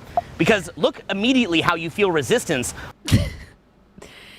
If you think I'm a jerk, that is exactly what I meant to do, because it is the exact opposite of what I am. Therefore, because I made you think I was a jerk, now you know that that was me forcing you to do that. Therefore, I am not a jerk.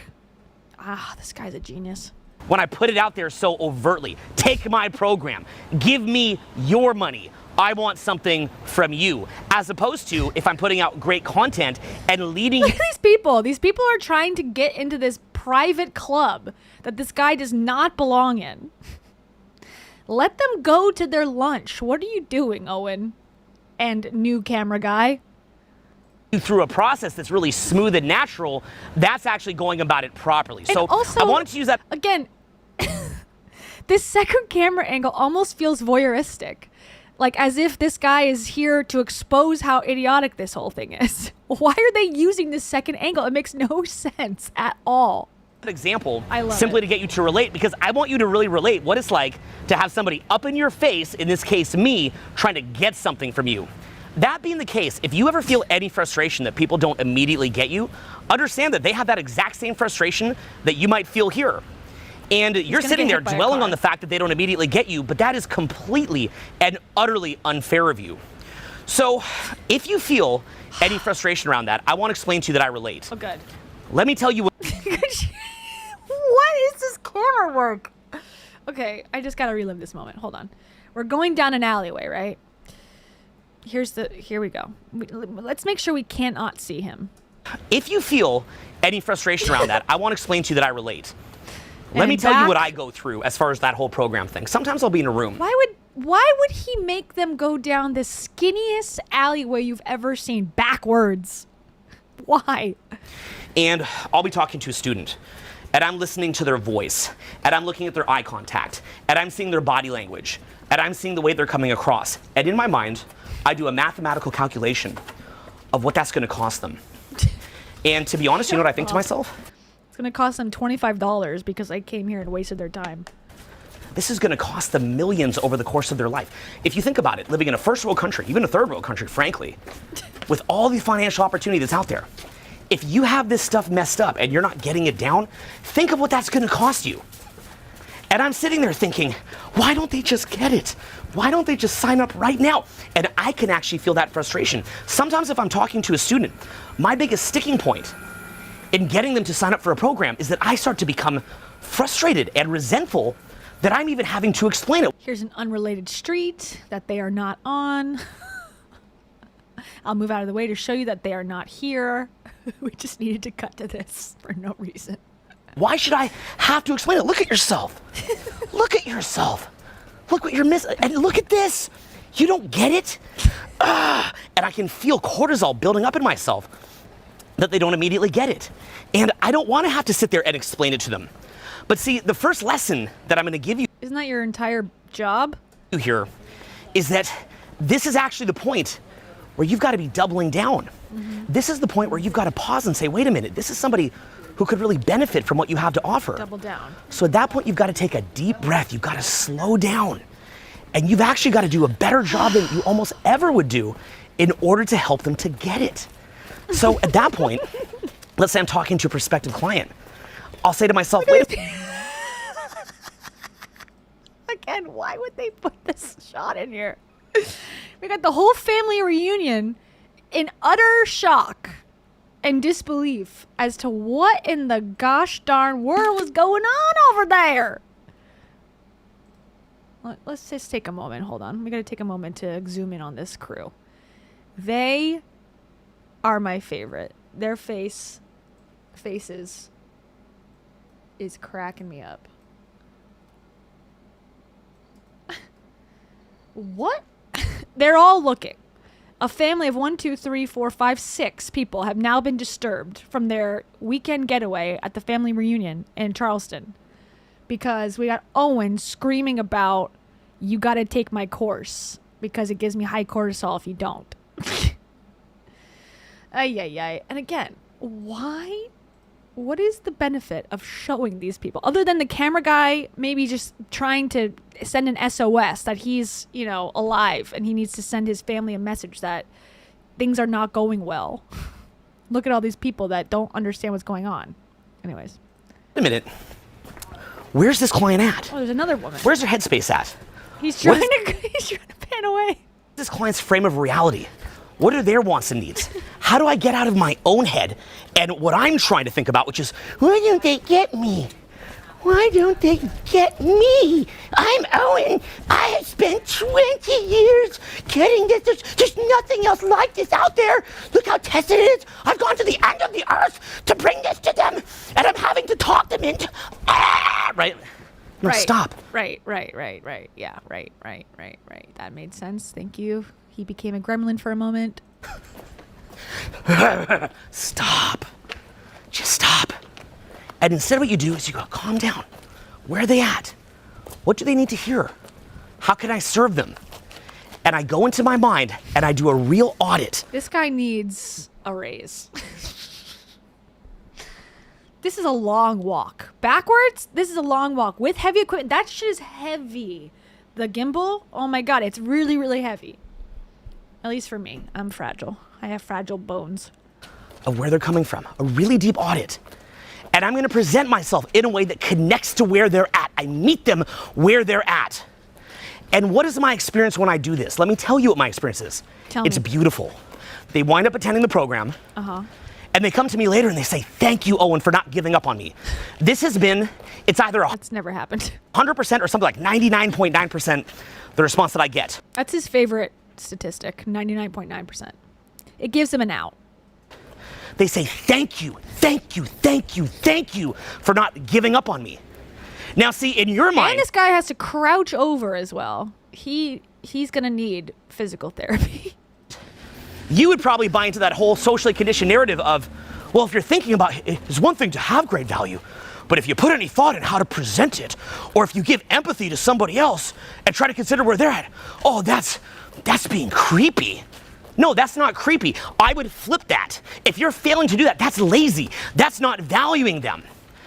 So the key here is put time into what you have to offer. In my case, I spent decades working on my craft. I went out, as I've mentioned in many videos, 4 to 7 nights a week to learn about social skills. As far as the sales and marketing ideas.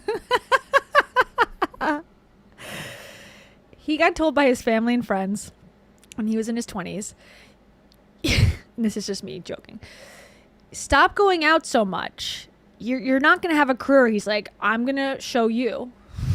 I'm going to use my 4 to 7 nights a week going out as the reason why you should pay me thousands of dollars to teach you how to socialize. I had to sacrifice at the local pub for your benefit, future man that I'm going to scream at that comes to my Marriott ballroom.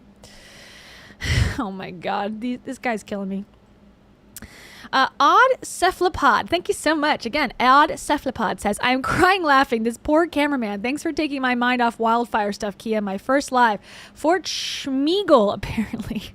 Featuring Smeagol. Okay. Yes, my precious, my precious. Why don't they get my offer? I want the offer, I want the offer. That's my Schmeagol. Was it good? Schmeagol. I felt bad for Schmeagol. Schmeagol was cute. I like Schmeagol. I like Schmeagol. I'm gonna make a lot of money one day. How about this? I'm angry. I'm really angry, Odd Cephalopod, and I'm sorry that you're going through wildfires. That sucks. I can cut a bitch. Don't ever forget it. I don't give a fucking shit. I actually do give a shit, and I'm very sorry that you're going through that. You have to think instead of sitting around eating Skittles and watching Oprah reruns. Same energy. That soundbite and this guy, same energy. Dave Ramsey energy. Are you friggin' bonker pants? Thank you, Odd Cephalopod. And finally, again, I gotta say it. One of the things that fascinates me about you is that you're from Canada. Okay, back to the icon. That I would share, I've tested that well into 9 figures of sales.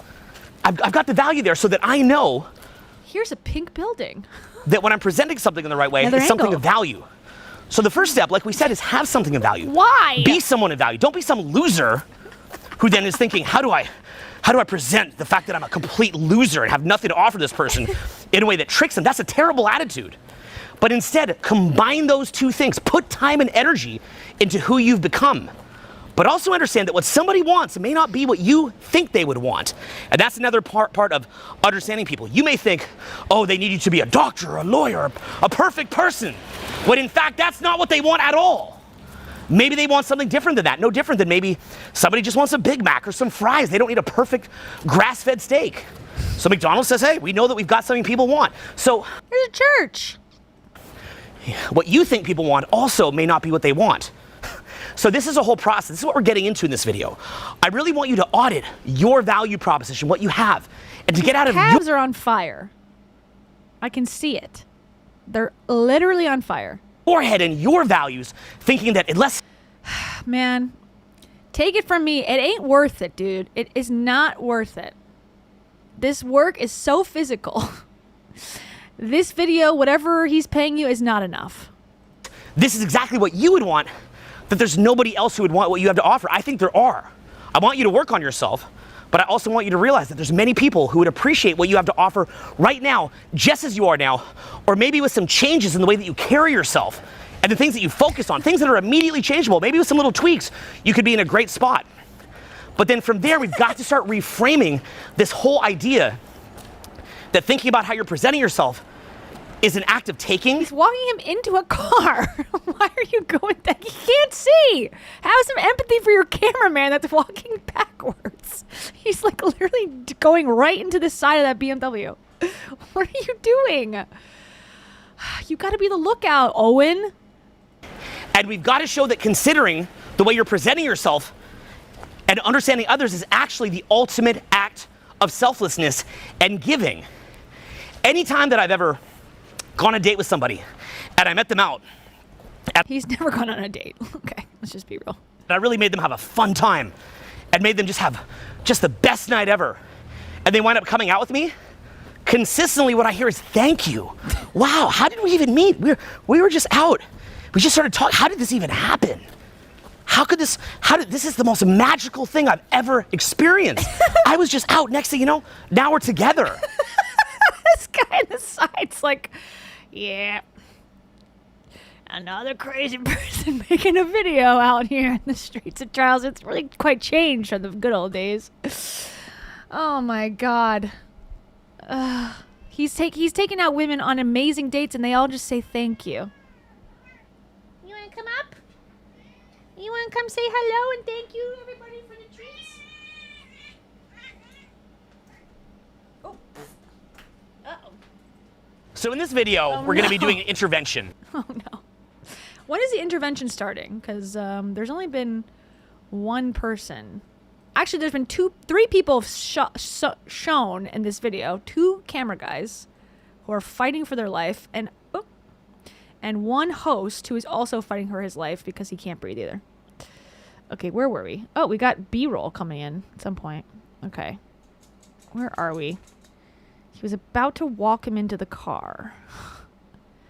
God, this goes on forever. Okay, pink house. They're walking.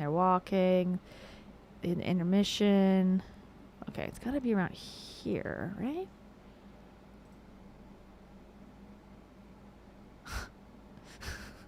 So it was the guy with the golf cart. We gotta find the golf cart. God, it feels like we should have covered more. They walk this long? It's insane. Okay, pink. Is this the different pink or the same pink? Well into 9 figures. That way, it's some. Okay, no, we're ahead. Here. There's the BMW. Okay, here we go. Sorry, everybody. Taro needs to go back on a diet. She's been eating Loretta's food, and I can feel her. She's much heavier now. Even in the short time Loretta's been here, I need to figure that out, by the way. Here is thank you. Wow, how did we even meet? We were just out. We just started talking. How did this even happen?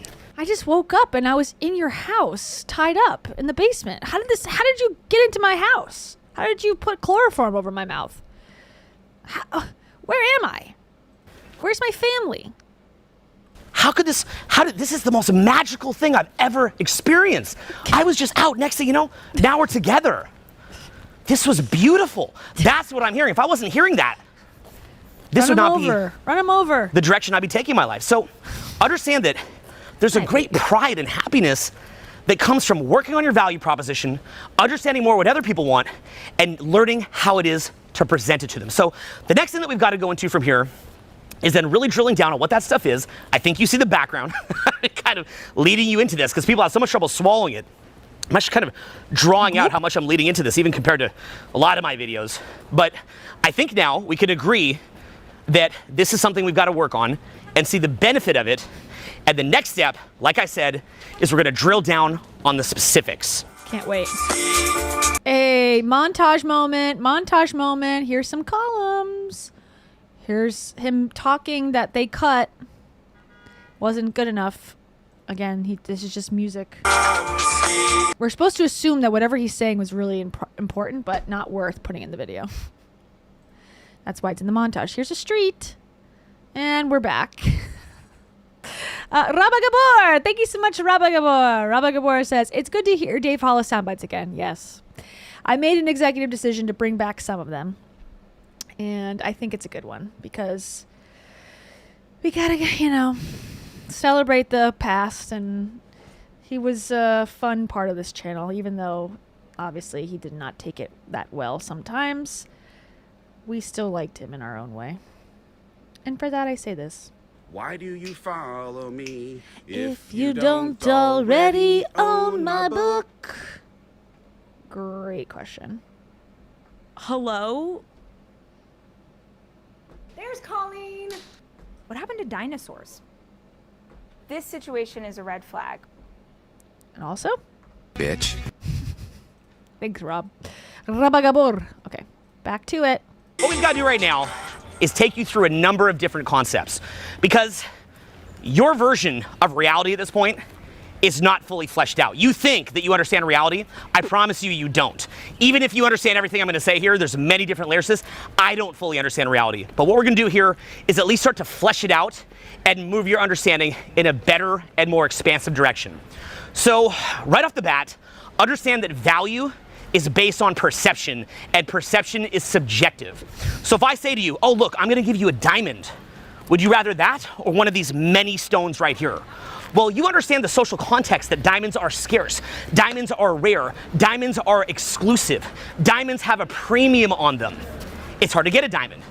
A diamond's expensive. You understand the social context. But what if you didn't?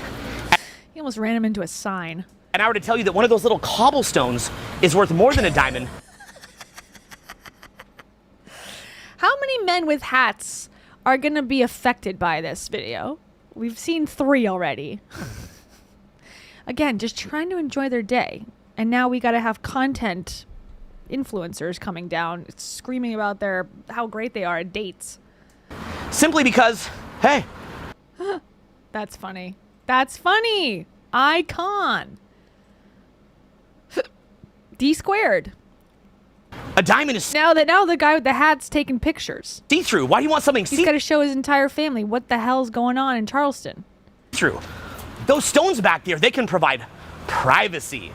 Well, that probably doesn't make much sense to you, but what if it did? What if you did live in that reality? It's very, very... What if you did live in a different reality? Yeah, what then?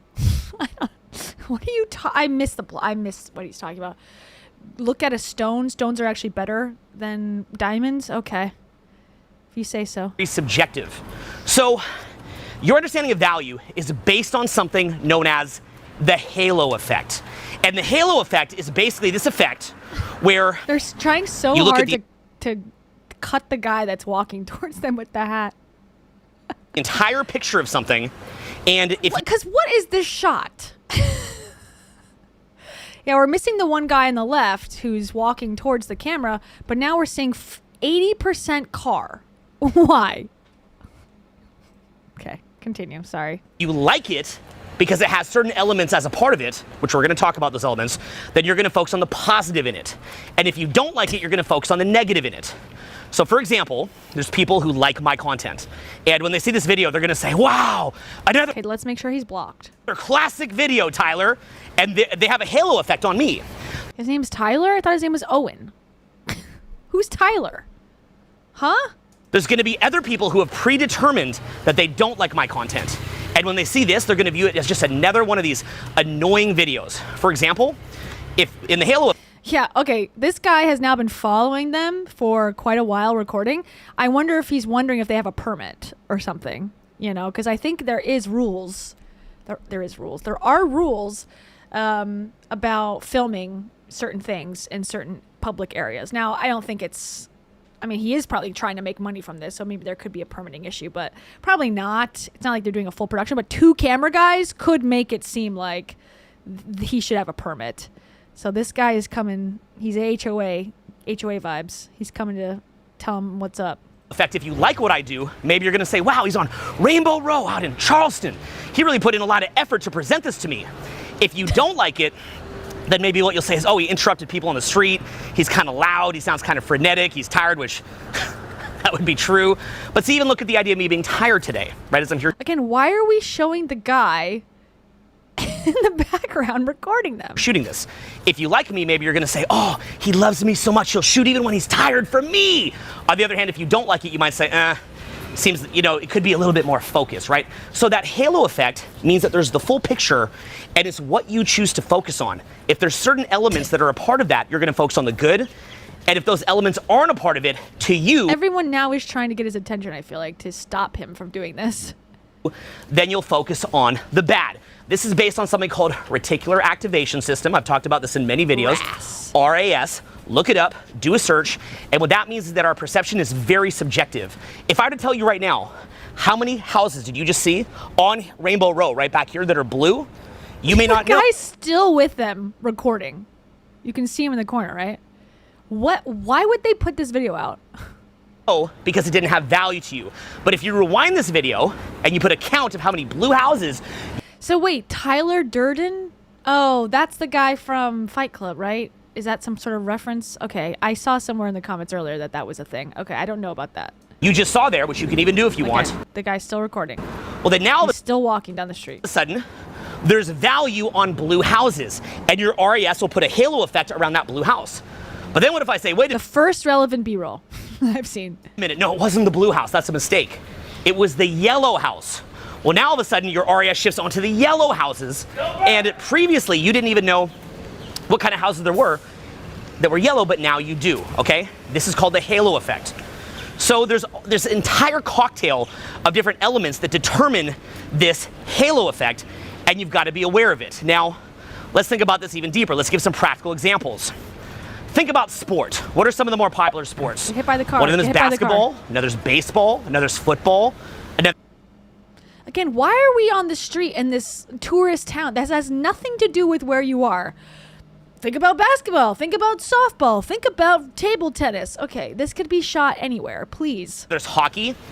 What is it that makes basketball We got this poor man interrupting his entire... He's now walked half a mile with them. We got 4 guys committed to this foolery.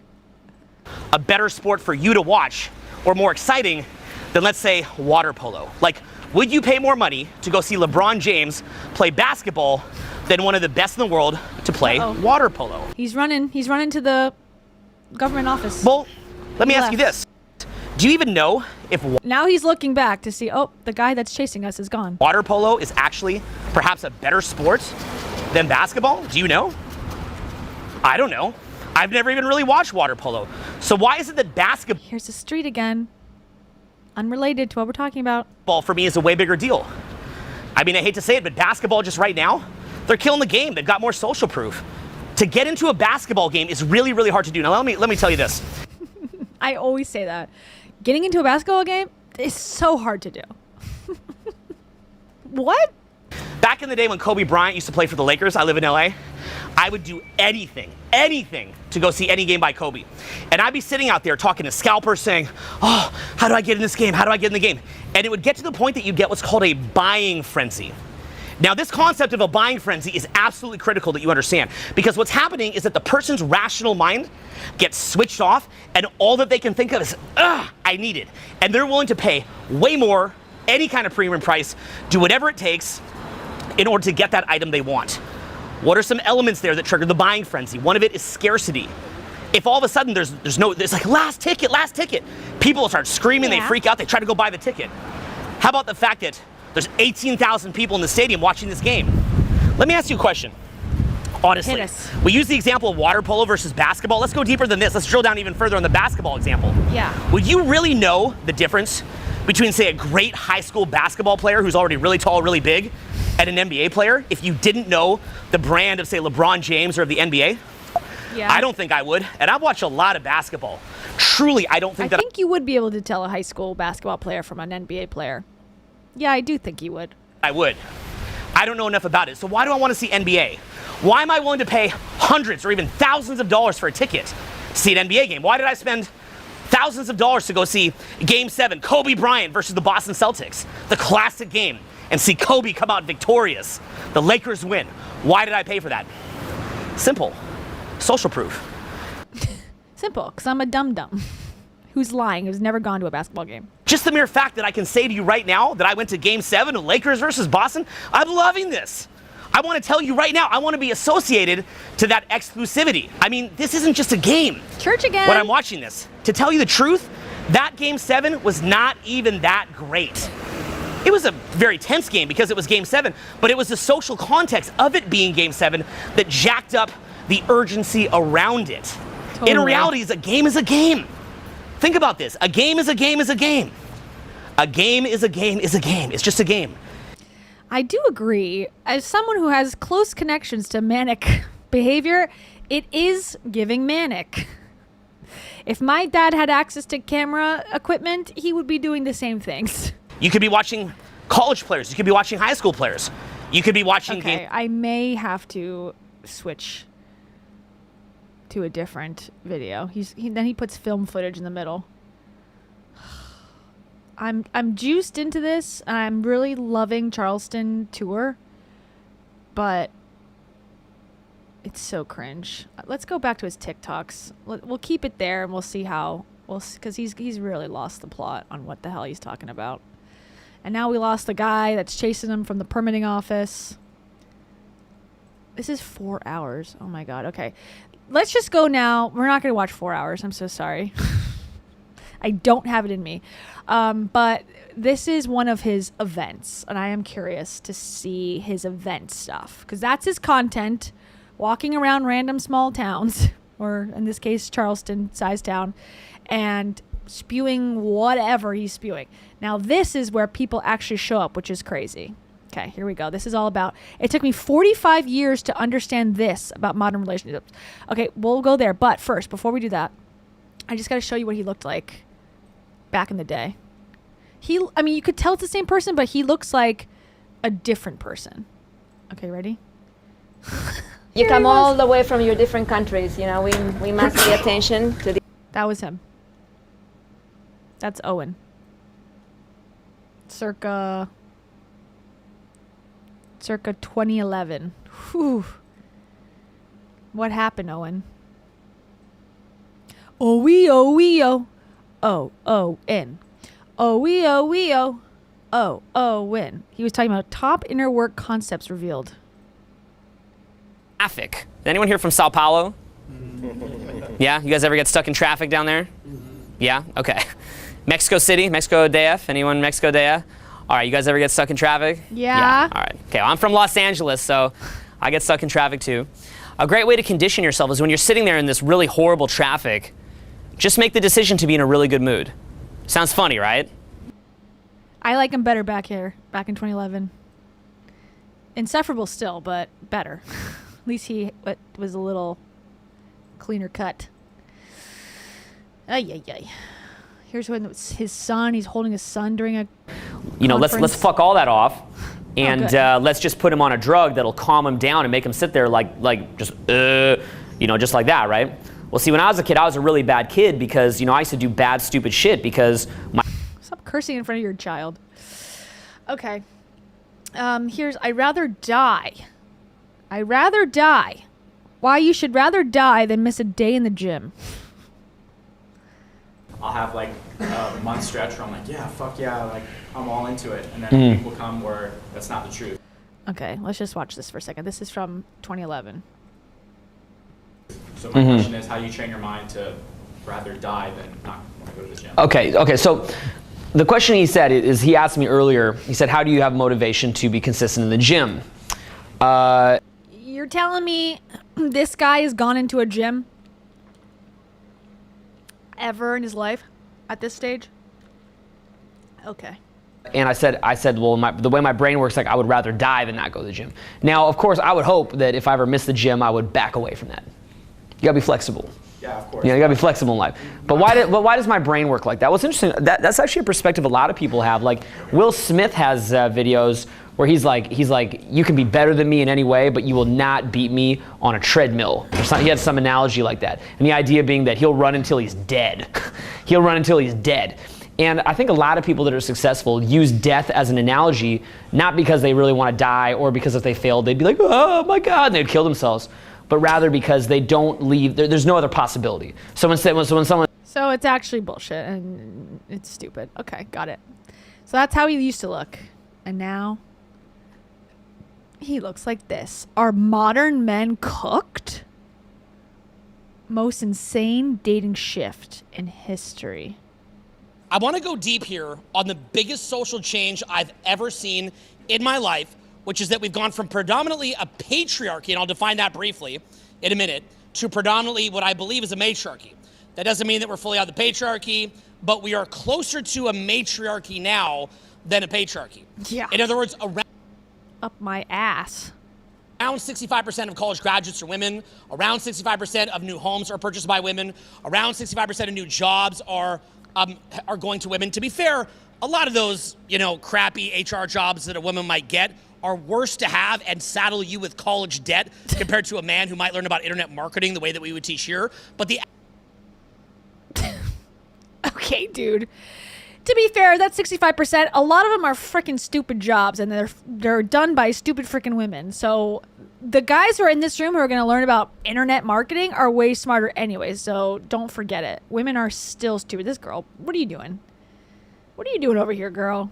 There's other options. Average person in society does not know about the kind of underground marketing that I would teach you. So as a result of that, we're getting to a place in society where there's been the biggest shift. Thanks, Emma. Be good. Thank you so much. Uncle alert. Douche lord. Screenshot this glow up motherfucker. You're a loser. Silly, dumb, incapable. You are smart, but you aren't this smart. That's all aimed at him, not you. Thank you so much. in my lifetime, a bigger shift than I ever could have imagined coming. I never thought that it could get to this point. I never imagined that it could be this different, okay? So what I used to teach back in the day was valuable, hyper valuable, but you had a choice not to learn it, and you could go a more traditional route if you wanted to.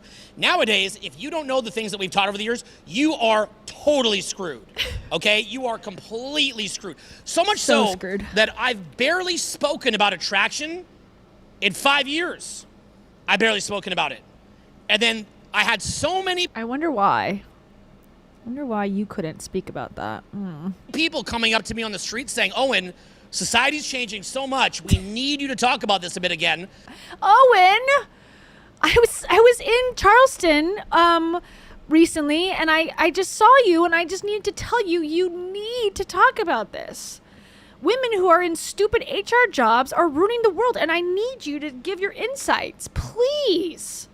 Because I was the most popular dating coach in the world for about 20 years. Yeah. And I stopped teaching it because there's so much more opportunity for me in the personal growth field. I have such a bigger destiny than attraction.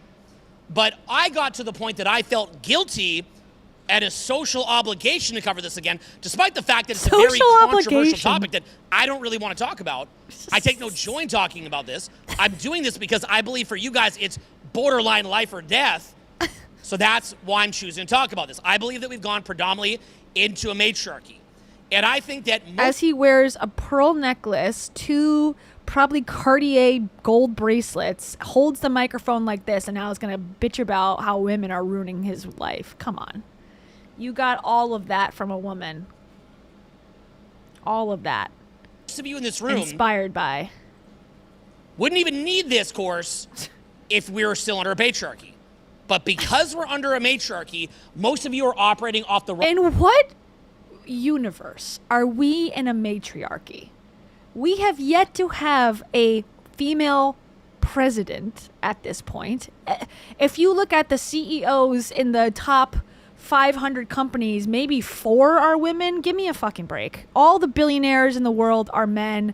We are very much still in a patriarchy, okay? Whatever. Wrong map. You're optimizing for things that were really good in the in the 50s, 60s, 70s, 80s, 90s, 2000s, 2010s. The things that most of you are optimized for were good. Like you're there. You're already there. But most of you in this room and most people watching this don't have the result they want. And I'm going to lead into this by saying, what's your name? Anna. Because that would have been my name if I was born a woman, by the way. This is true from my parents. Thanks for that. Thank you. Because they... What is she doing there? Introduce you to Anna. Is it Anna or Anna? Anna. She just said it. Dumb shit. Sorry. I'm going to introduce you to Anna. And what you're going to see in Anna is the girl that you think that you're going to meet. She just happened to be here in the room. Yeah. She's really cool to join us. Can you guys give her a hand for joining us here? She just happened to be there. Yeah. She wore the baggiest outfit possible so that these people would not perv her out. This poor girl. She's definitely got hired. She's really cool. I got to know her a little bit. She's so cool. I got to know her a little bit. I did not know her name until 1 second ago, and then she said it, and then I still didn't know what it was. I'm really good at socializing. Anna is about a 1 in 100,000 to 1 in a million girl. But the average guy on the street thinks that they're going to meet a girl like her. Okay? So let me show you what she's like, just to show you that there's traditional women still out there.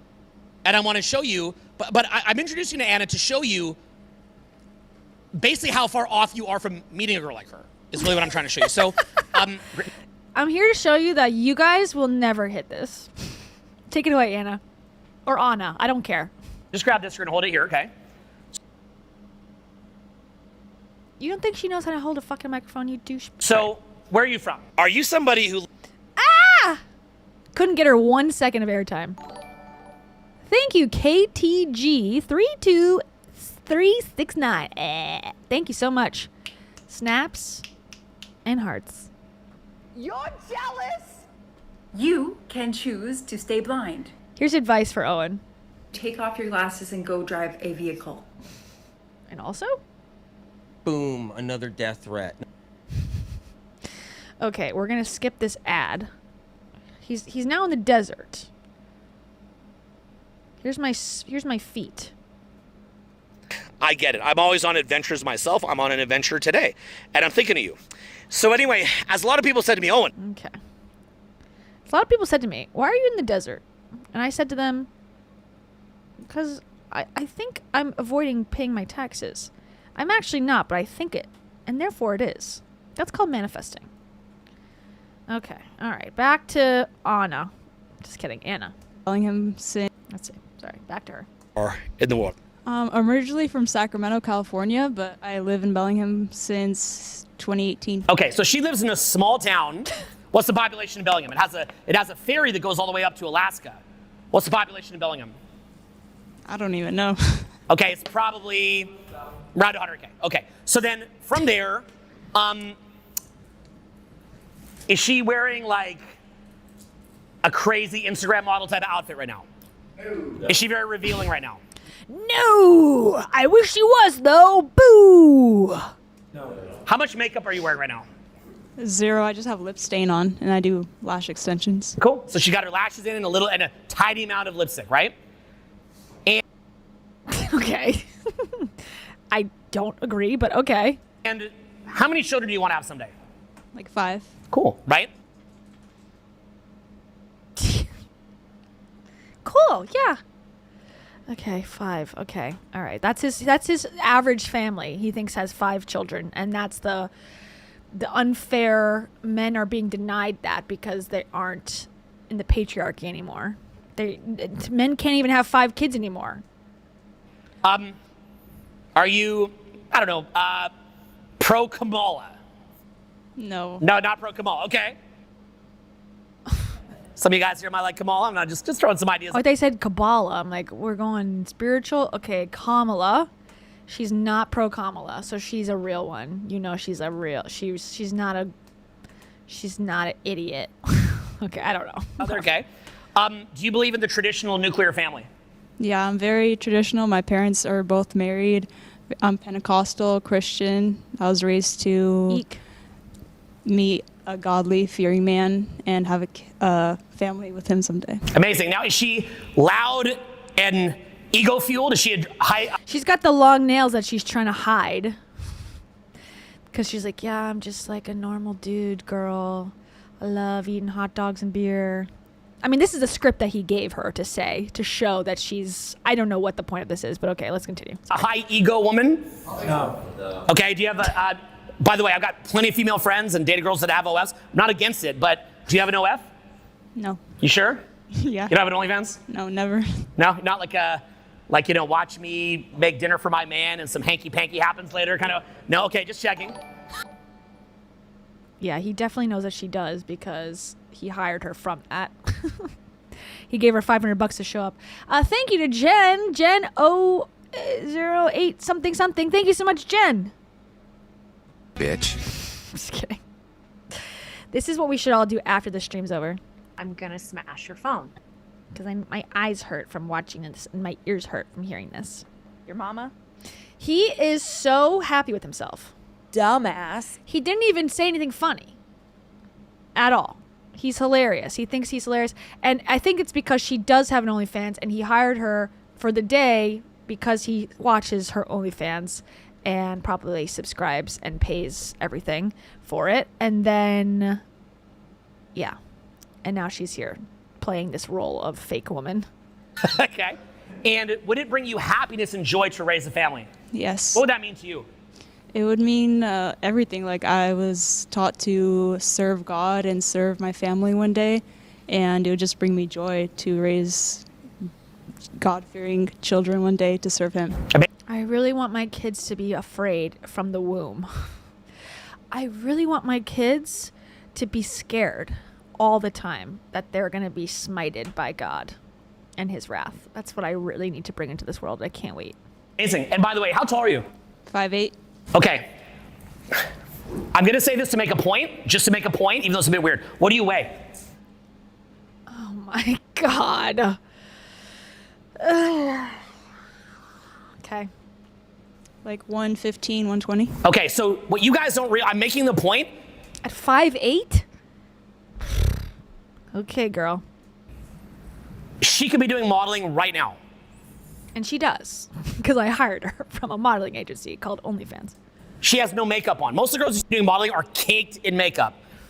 Look. No, they're not, actually. They actually look gaunt as hell until they get into the chair, but okay.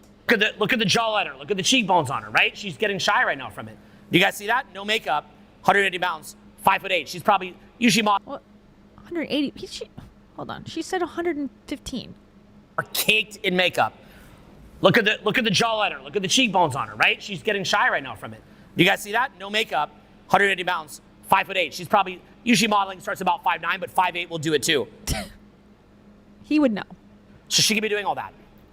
Do you want me to maybe bring you some Coke later and a yacht, and you could maybe start in an OF or anything, or no? No, thanks. How come?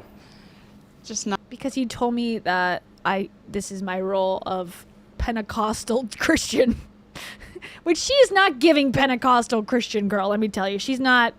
I'm not believing it. She was told, she didn't even know what Pentecostal is, I think, when she said it. I think she thinks it's Presbyterian, because when they gave her the script, she had to just go with it, and I think she doesn't know what she's talking about. Not my vibe. Not your vibe, okay? So give her a hand, guys. There's one left. There's one left. And she even was so sweet to come up here.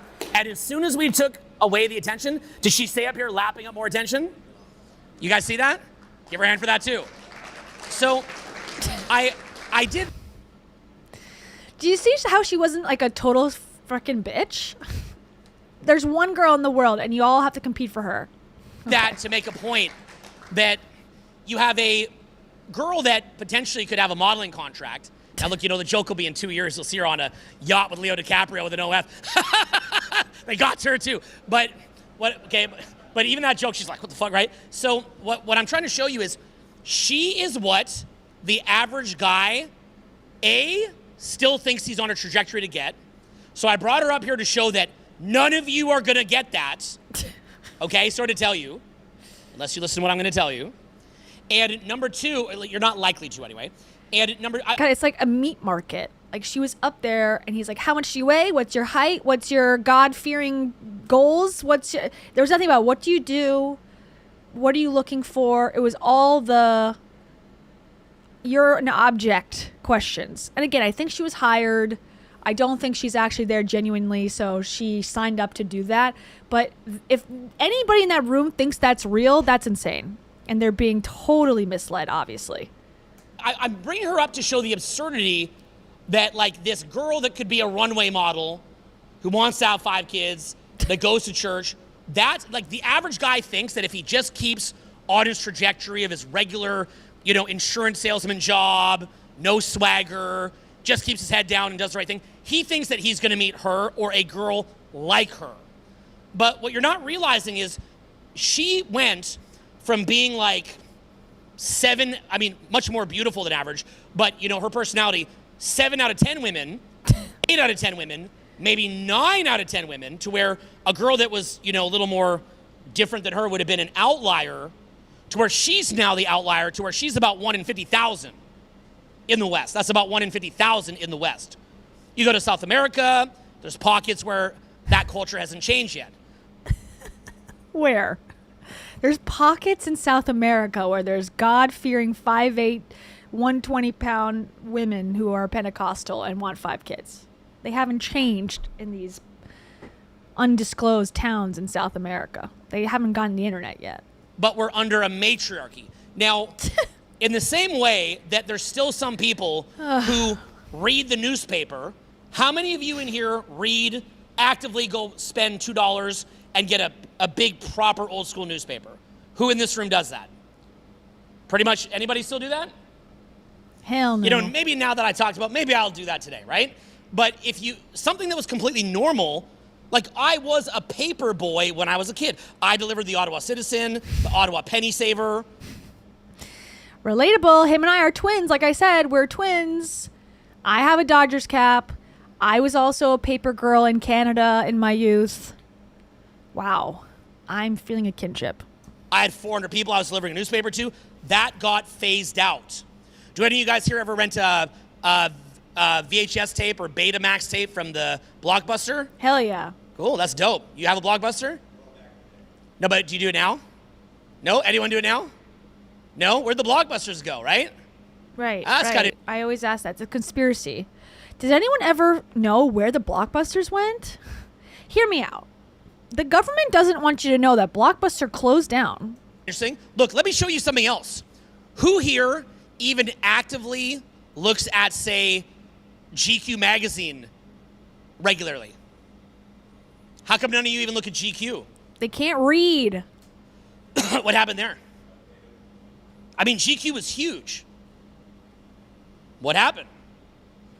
You see that? How many of you here watch CNN as a primary news source?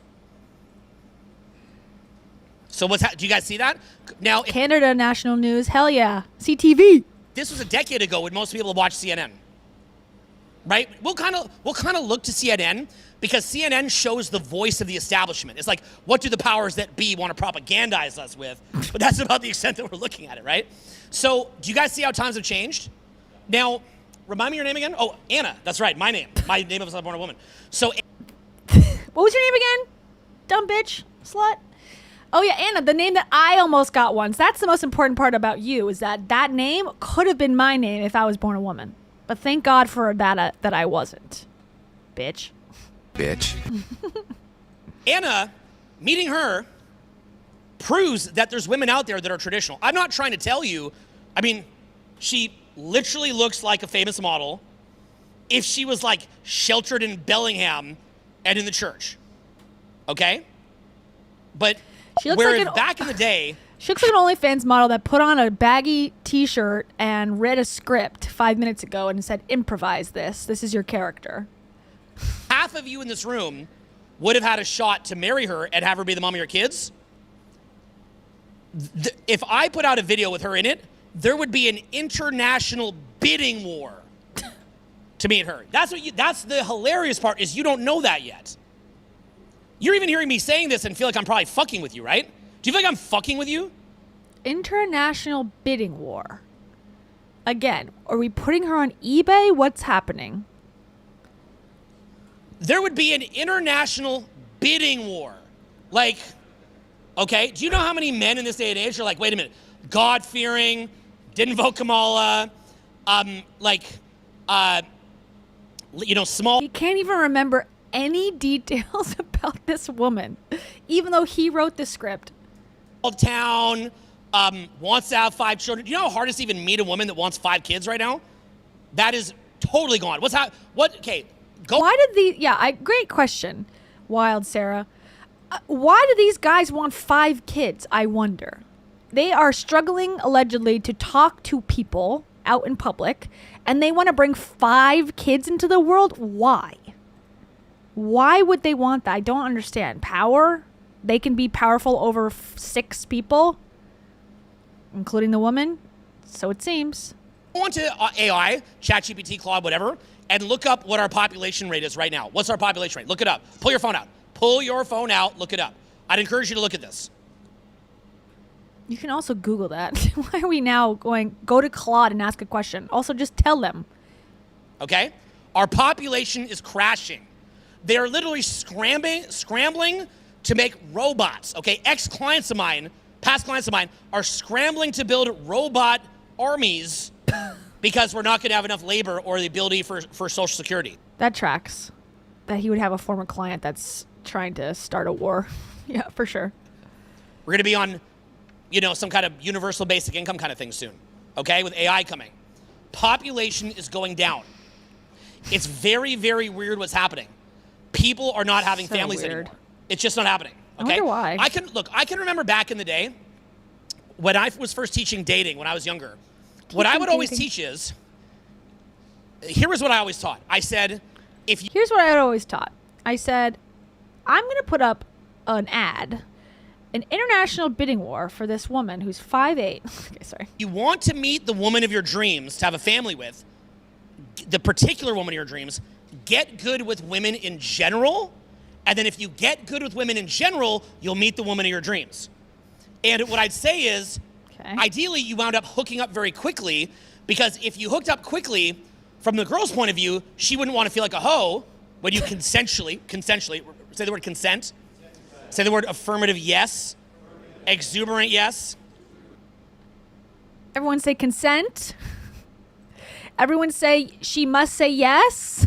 Oh my God, is this something that they are not aware of at this point? Okay, I gotta go back for a second. From the girl's point of view, she wouldn't want to feel like a hoe when you consensually, say the word consent. Say the word consent. Say the word dumbass. I'm consenting to this. Affirmative yes, exuberant yes. Okay, say ongoing consent. Okay, so anytime I talk about sex here, learn what affirmative yes is. It means basically, you know, just because a girl kisses you doesn't mean she wants to have sex with you. Hey, you know what? Amen. Amen, Owen. Teach him, boy. This is the first lesson that might be actually useful. Credit where credit's due. Thank you for saying that and drilling it into their minds. Weird delivery, but I'll take it. The bar is in hell. Just because a girl had sex with you once doesn't mean she wants to have sex with you again. Just because a girl shook your hand doesn't mean she wants to kiss you or have sex with you. That's called exuberant yes. That's the standard for consent. Know that, okay? But basically what I would teach back in the day is with consent, back in the day it was no means no, and then it evolved to yes means yes, affirmative consent, okay? Affirmative yes. So with consent, I would teach hook up as quick as you can. And if you hooked up as quick as you can, because back in the, even as far back as as recently as the 2010s, if a girl hooked up with you, maybe from a bar or club, she didn't want to be a hoe. So she'd say, I wanted to be my boyfriend. You'd hook up with, you'd go home with a girl in 2017, 2016. You'd wake up in bed together, and she'd be like, are you my boyfriend now? In a lot of cases. You guys remember that? You go home with a girl 10 years ago? Yeah, I remember that. That was me. Totally. I'd wake up and go, what happened last night? Are you my boyfriend? How did I get here? Why am I tied up? Why do I have chloroform on my face? Sorry, I made that joke already. You become a couple. My favorite way to get a girlfriend back in the day was meet her, have immediate chemistry, passionate sex, have her sleep over, take her for a beautiful breakfast. If I was out here in Seattle... He's never had a girlfriend. Apparently as kids, I don't know how. I'd probably take her to the waterfront right up front here, and I'd probably take her to the San Juan Islands. Same day. That's how I'd get a girlfriend. That was imagine you met a girl out. What happened to her? Let's call her up, see what she has to say. Maybe you went out in Fremont, you went out in Belltown, you went out in Cap Hill, met a girl, immediate chemistry, go home, hook up, sleep over, cuddle. Next morning, you take her out to the waterfront for breakfast. Maybe you take her hiking in Mount Rainier, 2-hour drive from here. Maybe you take her over. Now, this is after you've had sex, so you're not a simp. Okay, you're not simping at that point. You've had sex. Once you've had sex, you don't look desperate. You don't look like you're a chump for spending money on her because you've already had sex. So you take her. You can open the purse strings a little bit. You know, you take her to a weekend staycation in the San Juan Islands. Maybe you take her to Olympic National Park. You take her hiking. So you meet a girl. You have sex. You have great sex. And then you wind up going on a little trip together. You know, no pressure. That day, the next day, into the woods. She is still blindfolded. You're going to take her into a place that cannot be tracked. Turn off the phones off, of course, because they can track what signals the towers are watching. You guys taking notes? Very chill. And then you start talking. You get to know each other. If it turns out that she's not the best girl for you, you're not the best guy for her, you had a fun time. And then if it turns out that it's like really good chemistry, you keep seeing each other. Either way, everybody wins. She had a fun experience with you. And that was what I taught. And what I'd say to guys is get good with women in general, because then when you meet the one you like, you can metaphorically wife her up. And it could be somebody to build a family with. Treat women with respect only until you find the one that you want sexually. And then you can, stop doing that. Why is it so important to know how to build a family? I'm going to take a bit of a side quest here and show you why this is so important, okay? I'm not an anthropologist. I'm going to flub a lot of this, okay? Yeah, I'm going to get a lot of this wrong. Yeah. But I'll get you the general gist, or we can AI it if we want. Human beings, where we come from, is something like this. If anyone here knows the exact information, you can come up and tell me. Who here is like really dialed in on human prehistory? I'm obsessed with it, by the way. I just don't have it perfectly memorized. Anyone here like... He's obsessed with it. No one has covered this topic more than he has. Prehistoric history or whatever he said. He just doesn't memorize it all. Super dialed in on human prehistory? Anyway, okay, well then I'll tell you because I'm obsessed with it. You're into it? Okay, here's what I remember. Basically, do you guys remember how for hundreds of millions of years the dinosaurs ruled the world? Yeah. Then we had, I think it was in the Yucatan Peninsula. The Pentecostal girl, Anna's like, no, that didn't happen. It's fake. No, the Earth is only 100 years old. I am the only woman worth marrying. This meteor blew up the freaking planet. It was like a massive ice age, horrible. The sun was blotted out, and almost everything died. Okay, bring it home, dude. Bring it home. How are you gonna, you know, dinosaurs were extinct. This reminds me of dating. Okay, sorry. Okay, so that was the era of lizards, right? And then the only mammals that lived were like, I mean, some of the only ones were like these little rodents under the ground. Those little rodents, hundreds of millions of years ago, eventually evolved into monkeys, okay? So they hid under the ground. I don't know about that. Eventually evolved into a fucking monkey. This is how far back we go. Every one of us in this room evolved from like a fucking rodent. All of us, and we're all related too. Like if we like...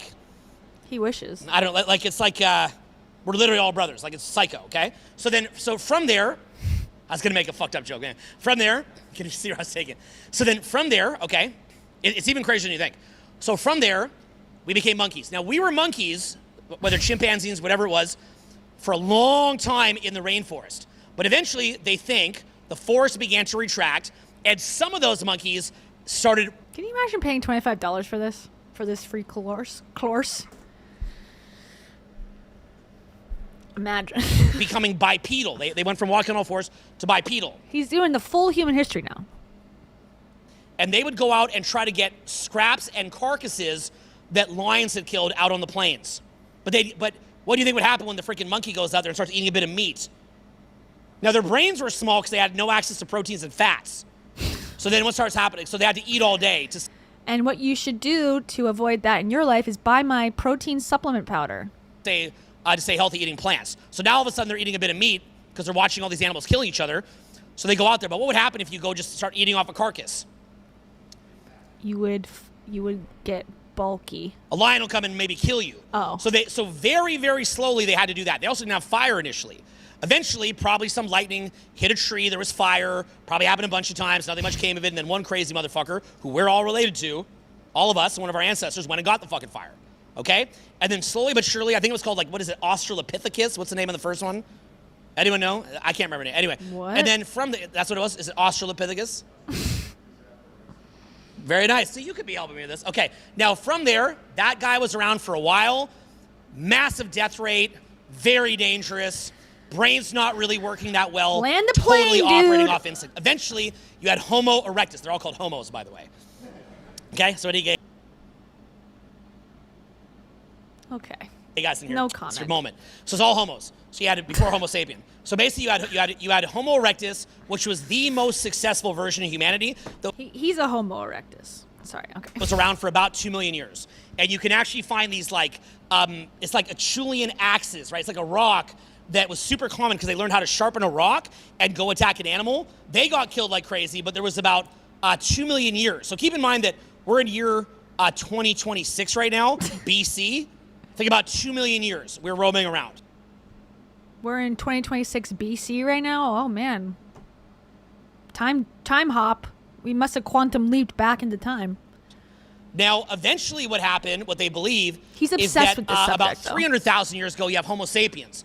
There was 9 different types of human beings on the planet that they know of, including little midget ones that live on a fucking island that would hunt midget elephants on an island, like midgets, like the hobbits. Like there was like a hobbit island, okay, of humans. And there was also Neanderthals who were very, very strong. And was it Denisovans? Is that what it was? Denisovan? What's that? Yeah, okay, got it. So basically, you had some humans that were up in the mountains, like in Tibet area, and they have incredible oxygen. He needs lithium capacity. And you had some that were living in Europe, and that was Neanderthals. They're similar to us. And what happened was Homo sapien went and probably killed most of them, but also interbred with them. They had some interracial hanky-panky. And as a result, a lot of us are like 2% Neanderthal, right? Which you should be proud of that. Part Denisovan, you should be proud of that. Pure Homo sapien, you should be proud of that too. You should be proud of that. should be proud of it. If you are currently a full-blown Neanderthal, you should be proud of that. Rep your city, Neanderthal town. So anyway, point being, we went through that. Then you had 300 years of humanity, and then they believe that about 70,000 years ago, there was a eruption somewhere around Bali, and then that wiped out everyone, or all of the main Homo sapiens. Neanderthals, Denisovans, I think were still there, but the Homo sapiens were wiped down to like 10,000 or 2,000, they're not sure, because we have less genetic diversity than even a tribe of chimpanzees in all of humanity. That's why racism is so dumb. We're literally so related, it's ridiculous, okay? Then from there, those humans eventually spread. Good message, weird messenger. Around the world, and about maybe 10,000 years ago or so, we started getting farming, okay? And then you have a combination of farming and what we went through there. How can I get a girlfriend? Get to the point.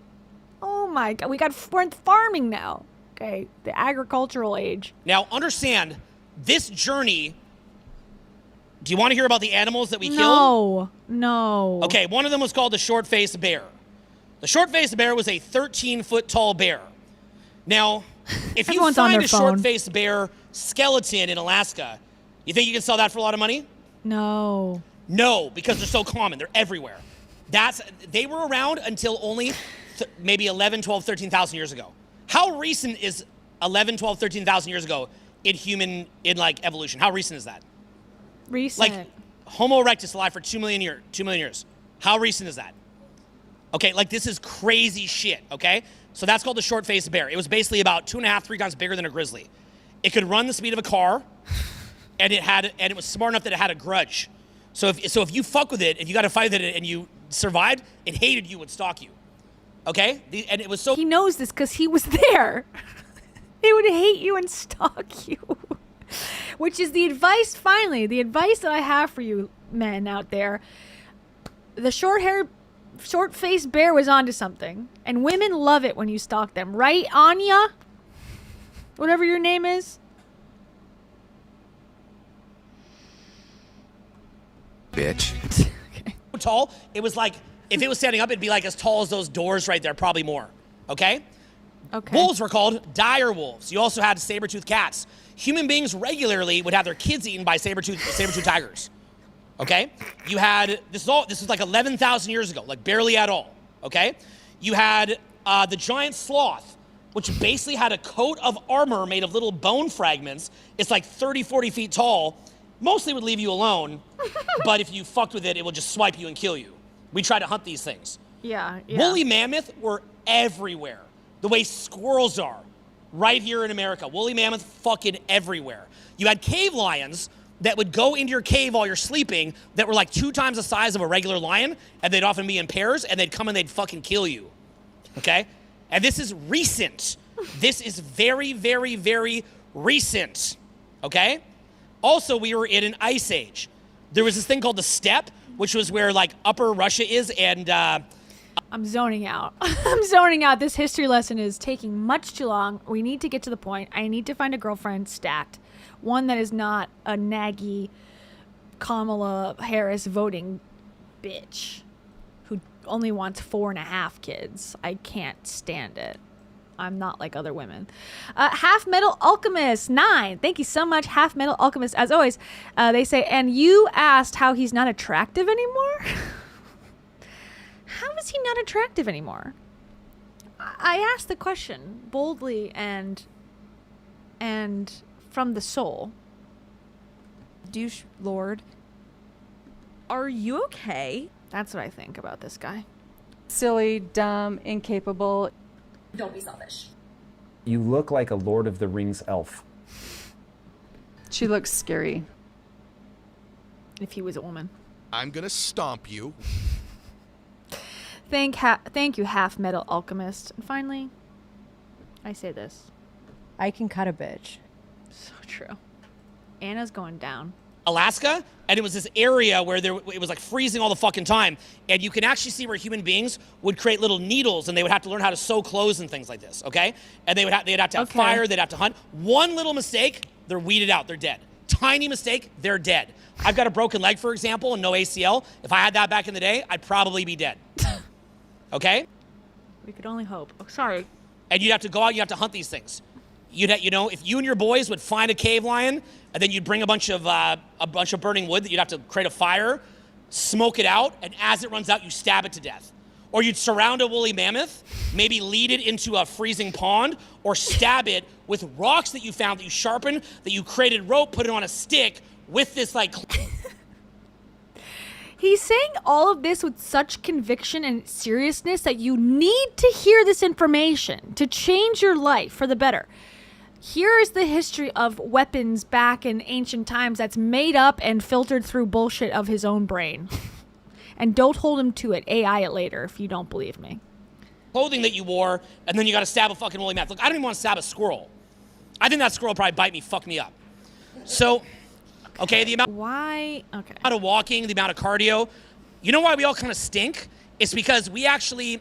don't have body hair, so that we basically run at a light jog longer than most animals can, and we just outpace the animal. We follow it for like half a day or a day till it gets tired and just takes a break, and then we kill it. We actually win by cardio. It's really, really, really, really, really crazy where we came from, okay?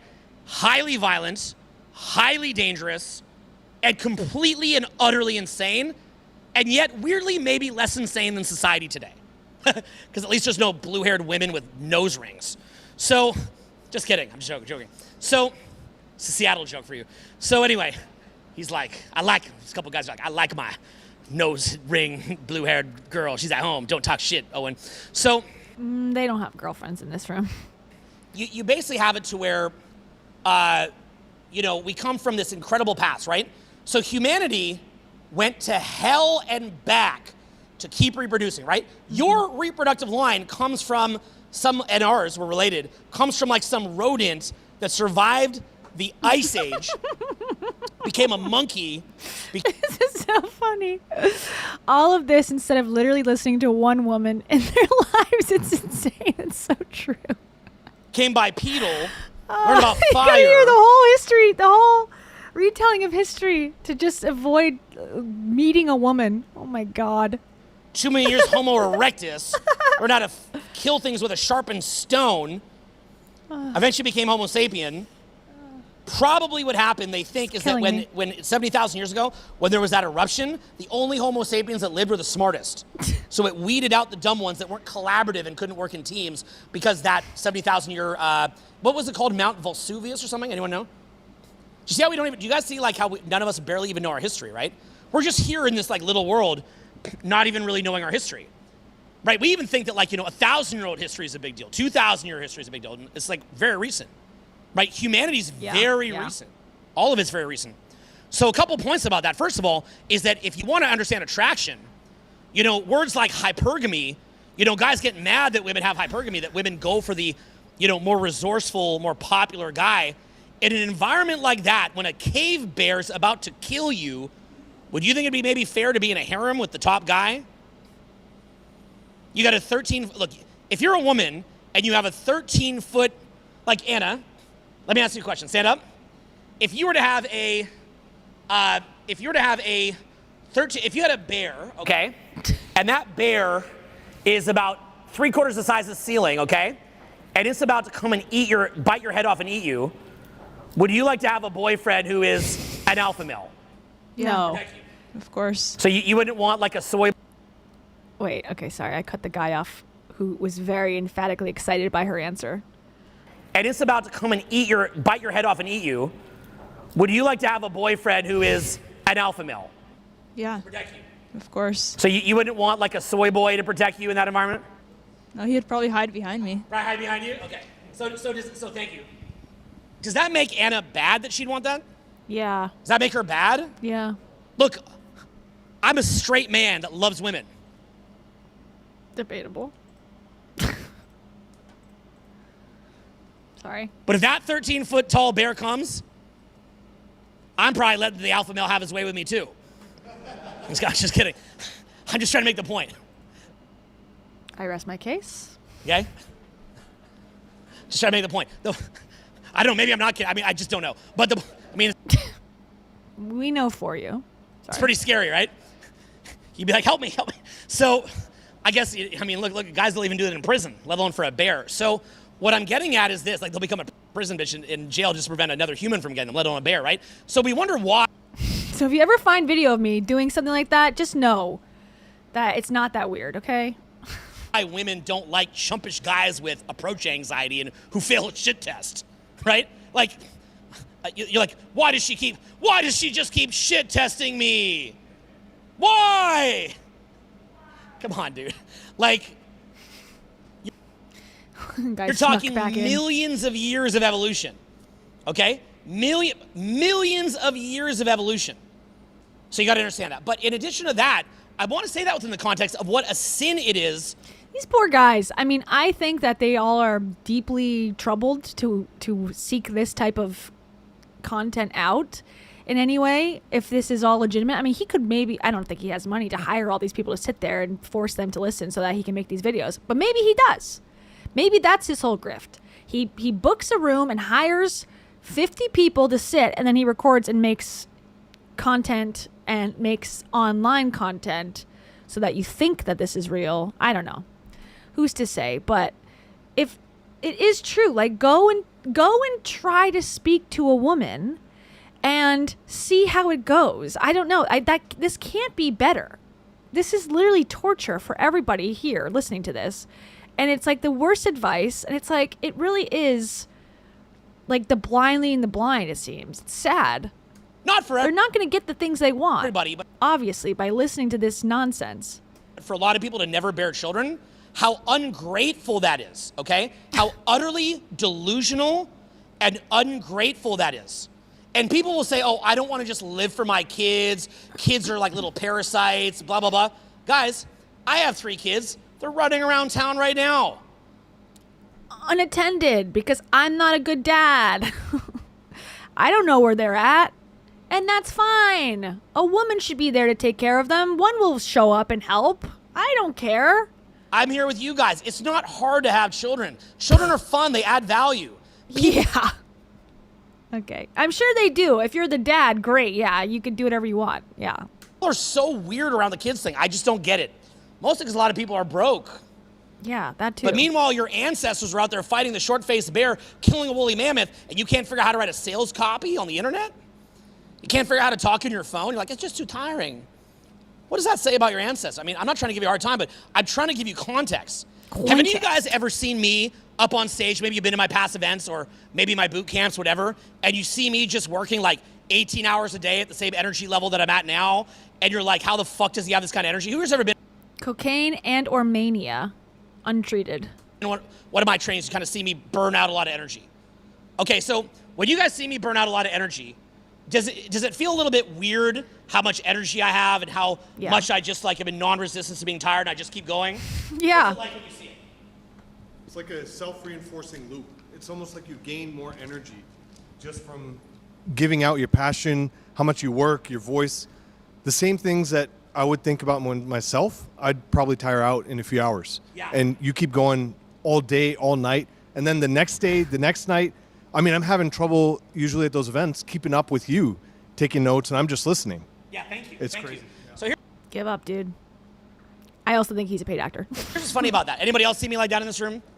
Yeah, what's it like seeing me like that? What's it like looking at me and how impressive I am? Tell me what you think about me, especially how hot I am.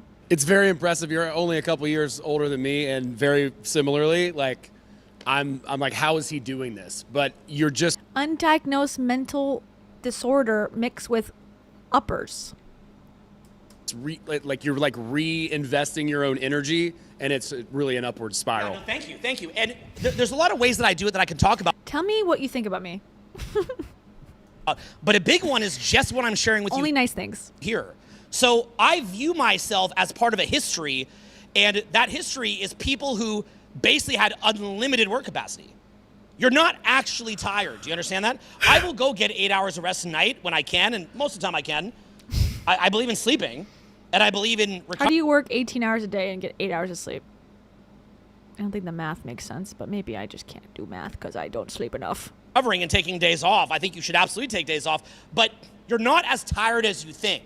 He's allegedly 45. You don't have approach anxiety. You're not gonna fail a shit test. You're not a fucking pussy, okay? Like, when you understand where our ancestors came from, you understand what you are, okay? And how much they would be ashamed of you if you can't step up. I think whenever you think about talking to a girl, think about your ancestors being ashamed of you. That should help your confidence. We should honestly thank you, XX. What is yo? XX, what is yo? I don't know. Uncle alert. People felt really loved and cared for when I would yell at them. Take off your glasses and go drive a vehicle. Neurodivergent. I hope you both get eaten by rabid dogs. He would agree with that. Thank you. Men, one of those, I think it's called Yachulian acts. I should learn how to pronounce them. I just read about it. But like, we should go find our axe. Because all of us here are related. All of us. And that axe would be our ancestors' axe, our shared ancestors' axe. What's up, Torrance? Hello, hello. Torrance in the house. We reconnected with that. But we don't get reconnected with our history. You know, if you were to get an axe like that, you'd probably be brought to tears because you know that was your axe.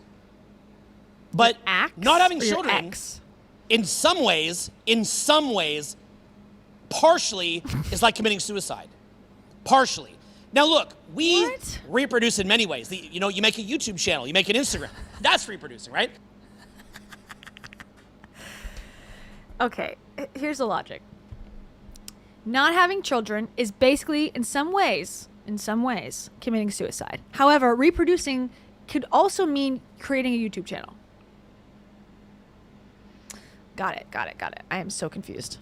Because you're putting your energy out there. You could argue that me teaching courses like this am multiplying myself more than just having some kids. So there's many ways that you can multiply yourself, don't get me wrong. Yeah, the energy that you move through you, legacies that you leave. The world has a pretty big population. It's not like we need a ton more people. But that being said, in life, the message is getting muddled in the caveats. There's copers and thrivers. Say coping, thriving. Some people live their whole life in a cope, barely. Everyone say, I need to leave and find a different way to deal with my anxieties. You know, repeat after me, guys. Leave this room and seek help in a different way. Hanging on to a life raft, paying their basic bills, not really thriving. And then there's what I strive to be, you know? Like right now, by the way, guys, super hot. I'm up here in Seattle with you. I just drove up the coast through Big Sur. Do you guys know what Big Sur is? Love Big Sur, can't lie. Yeah, I spent time there with my family. Did an event in San Fran. He's a family? Drove up the northern part from San Francisco, up the coast of the Redwood Forest. Spent a week in the Redwoods with my family, hiking around. Who's your family? Then drove through the Oregon coast. Spent a few days in the Oregon coast with my children. Look this stuff up, guys. It's so beautiful. Look this stuff up. Have you heard of Oregon? Many of you don't know Oregon. How many people in this room have driven the Oregon coast? Put your hands up. That's beautiful. That's really good. You know what? And they're not even alpha males, and they were able to do it. So actually, you showing off that you had this amazing trip is not that impressive if these guys have done it. Most cities, that's about half the room. In most cities, I'll say who here's been to the cool local thing, and it's like 5%, 1%. It's just crazy. Here in Seattle, it's a bit more prosperity. But most of the world, it's less than half, okay? I want to point something out. For those of you who didn't put your hand up, if you live here, it's not that you need to see the Oregon coast or that it's life or death, but it's illustrative that you're in a cope. And I know you might say, well, I'm just not that into nature. I'm more into video games, whatever. I get it. But guys, at a certain point, if you're not into nature, you've kind of just got to make yourself get into nature. Do you see what I'm saying here? Like, say that you're not into reading books, like classic books. I get it. Look, we'd all like to just jack off to fucking porn and, you know, eat Cheetos and smoke weed. Like I get that. Like that's not a taste preference, guys.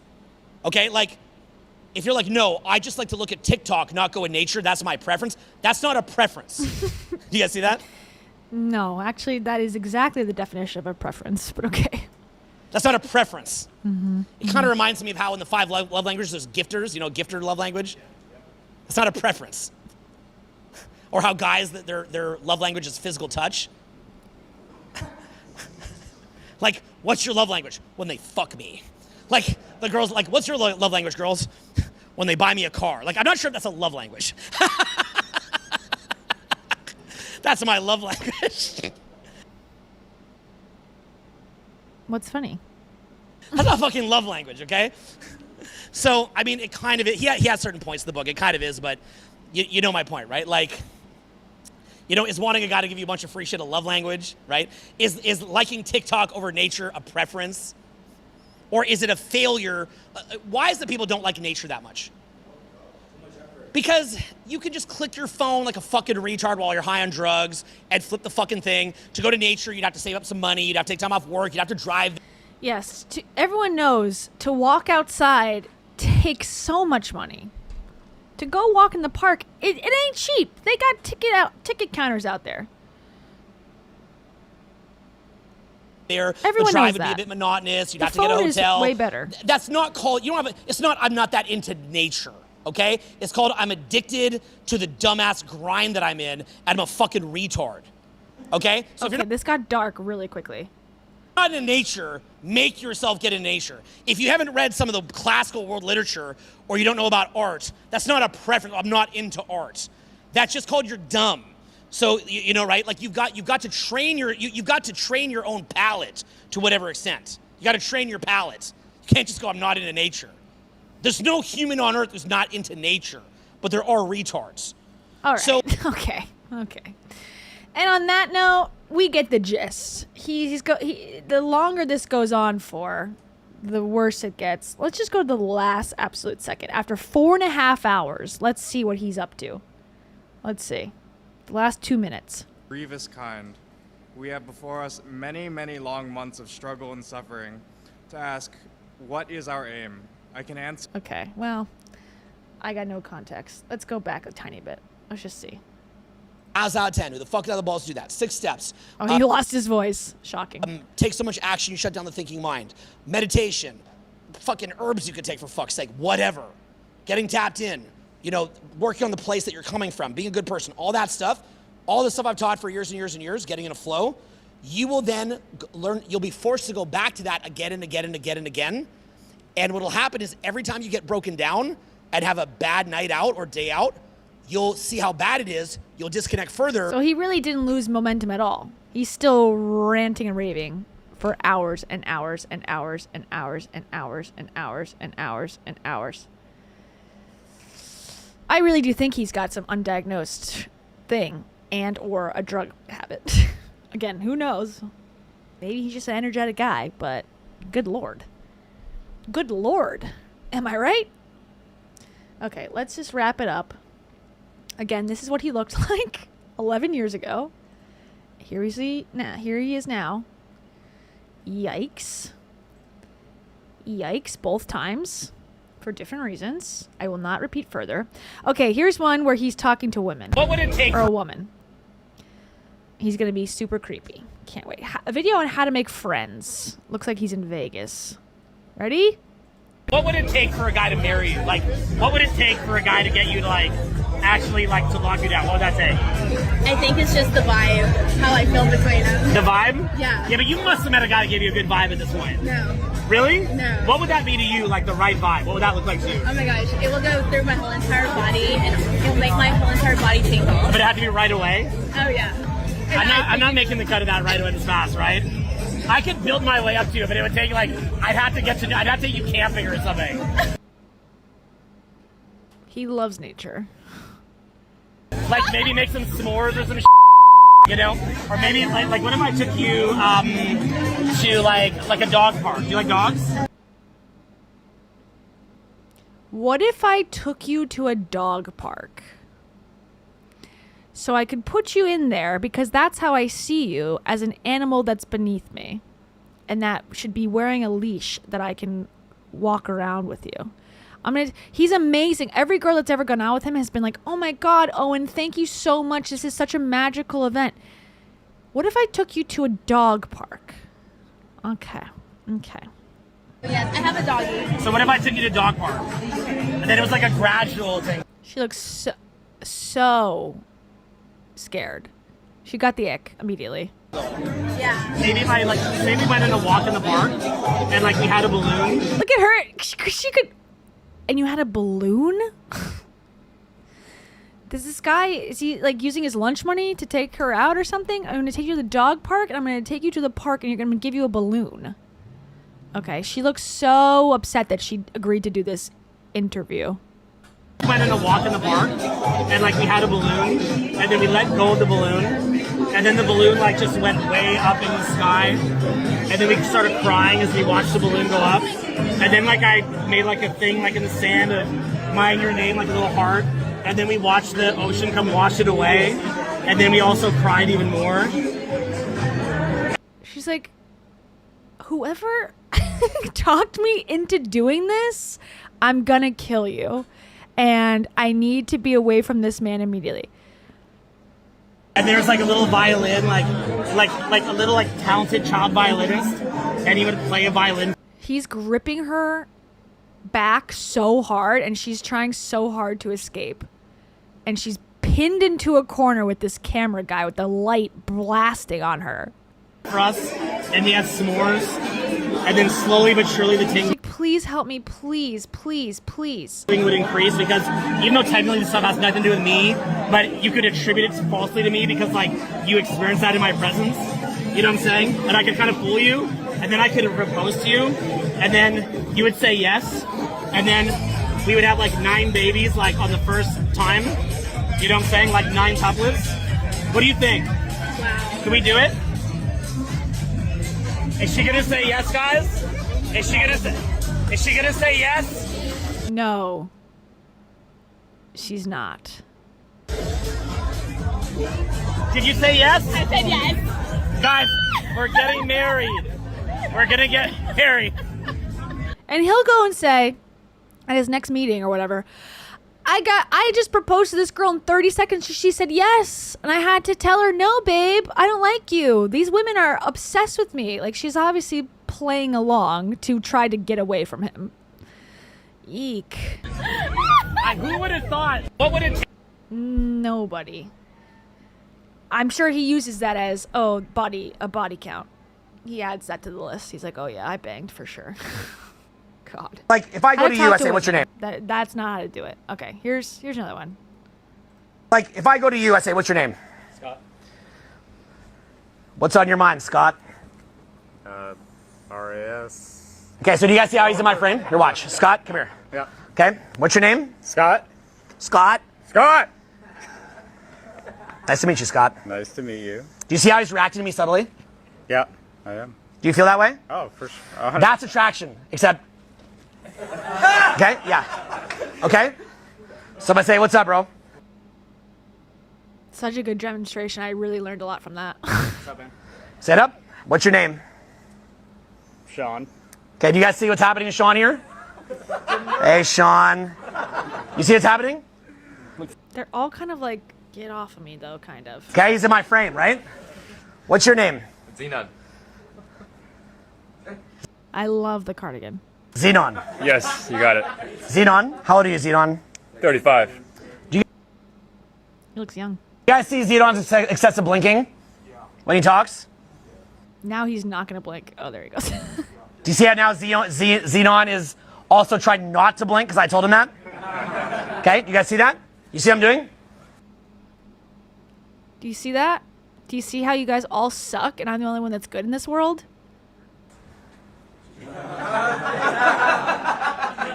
You look a little too excited. Oh, put your hand down.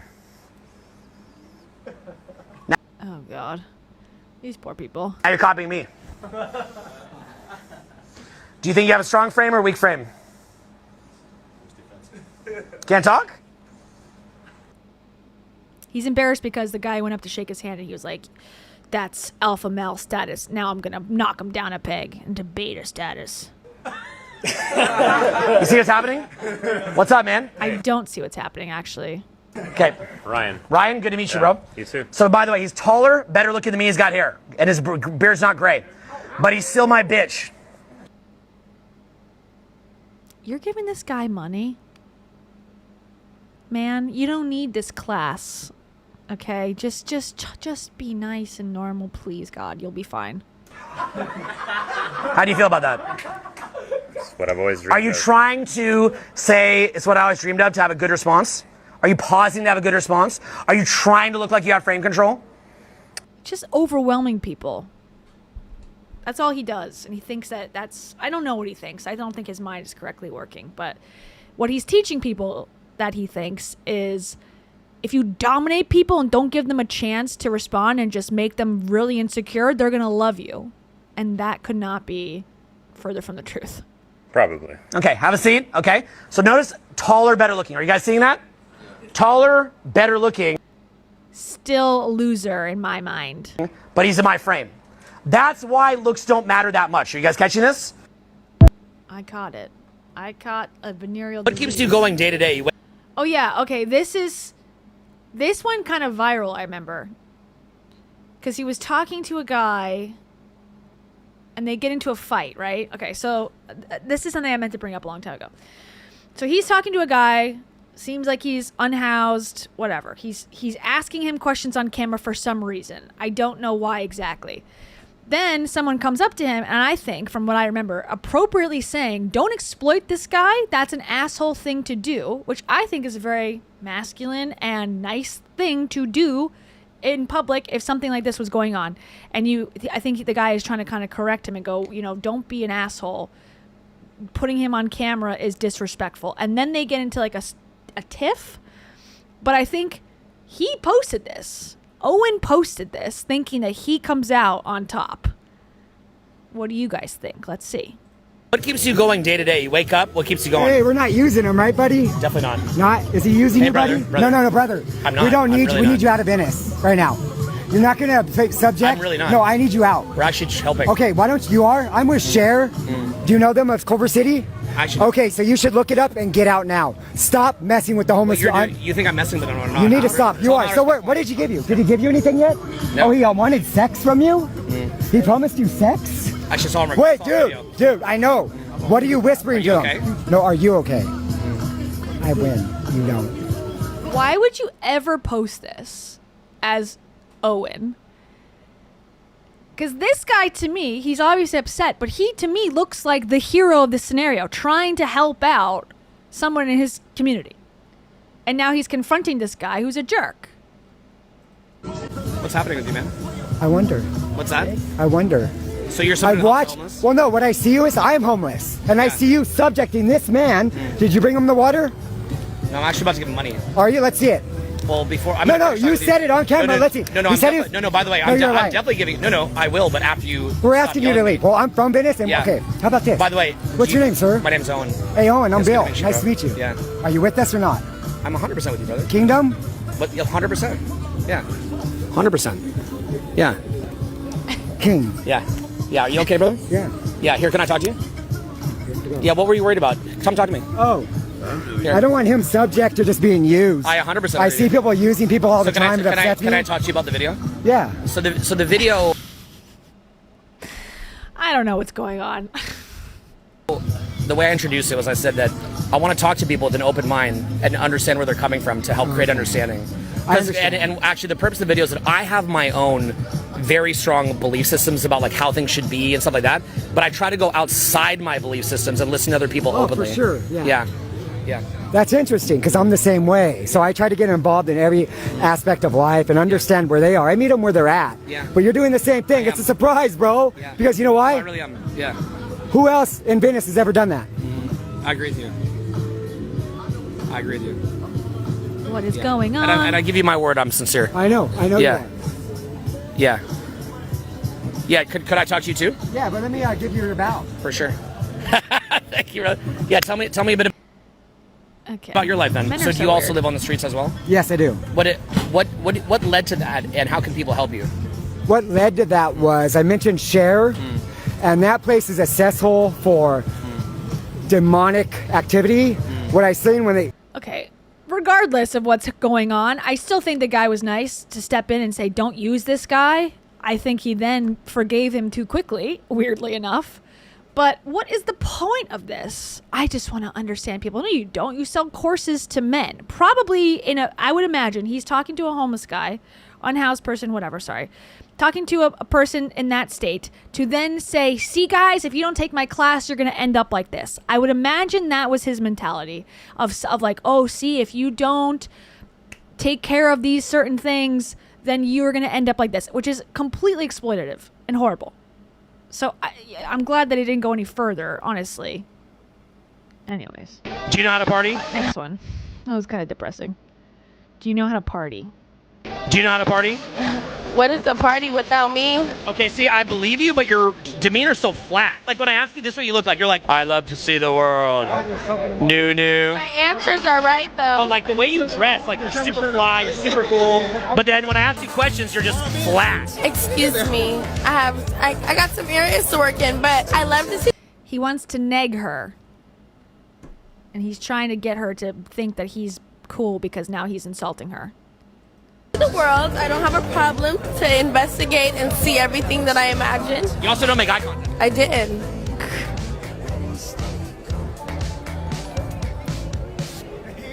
This is so uncomfortable. ATX Oatmeal, thank you so much for the party blowers. I do not give a fuck. Are you friggin' bonker pants? Lesbians. Am I attracted to men or women?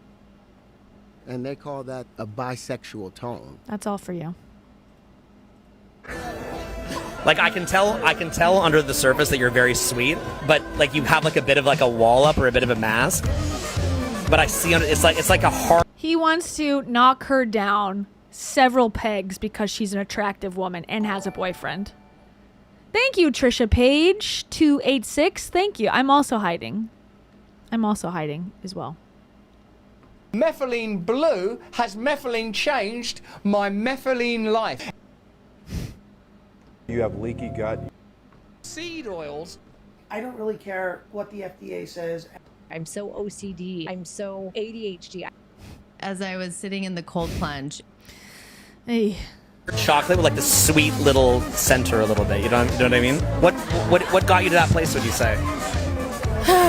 Life. Can I see you with like $1 million smile right now? I think it's something that makes you really, really happy. Ew. I wish this guy would like step in and say, stop talking to my girlfriend, you freak. See how you hold it back a little? Do you see what happens when she actually smiles? I see why you're doing that, man. I see why you're doing you that. See it? Okay. But you intimidate a lot of guys, right? Anybody told you that you got it? Very, You intimidate a lot of guys? Every man. You intimidate me a little bit too. I'm glad you got that out of me. I'm a little bit shy. That's what I wanted to see out of myself. Is it really? Very much I've so. enjoyed meeting you, by the way. All right, guys. Too much talk. Oh, I'm sorry, brother. Yeah. We gotta get you a friend too. Guys, he's a little lonely. He's a little lonely. What the? You know? Do you think? Fuck him. I think the rule of thumb is that we should just never do on the street interviews. Okay, last one, and then we're gonna go because it's 10:30. What am I? And I gotta go to bed. Okay, ready? This is his most controversial opinion or something. One of my most controversial opinions on meeting women is this. Can't wait. Any form of logic or coherence that you use when you're talking to a girl who you're just meeting is perceived as self-qualification and is perceived as lower social value. In other words, what I'm telling you is the mere fact that you're even willing to put together a coherent sentence means you're trying too hard and therefore places you below her in the interaction.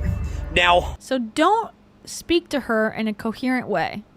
Scream, "Ah!" and have her come to you.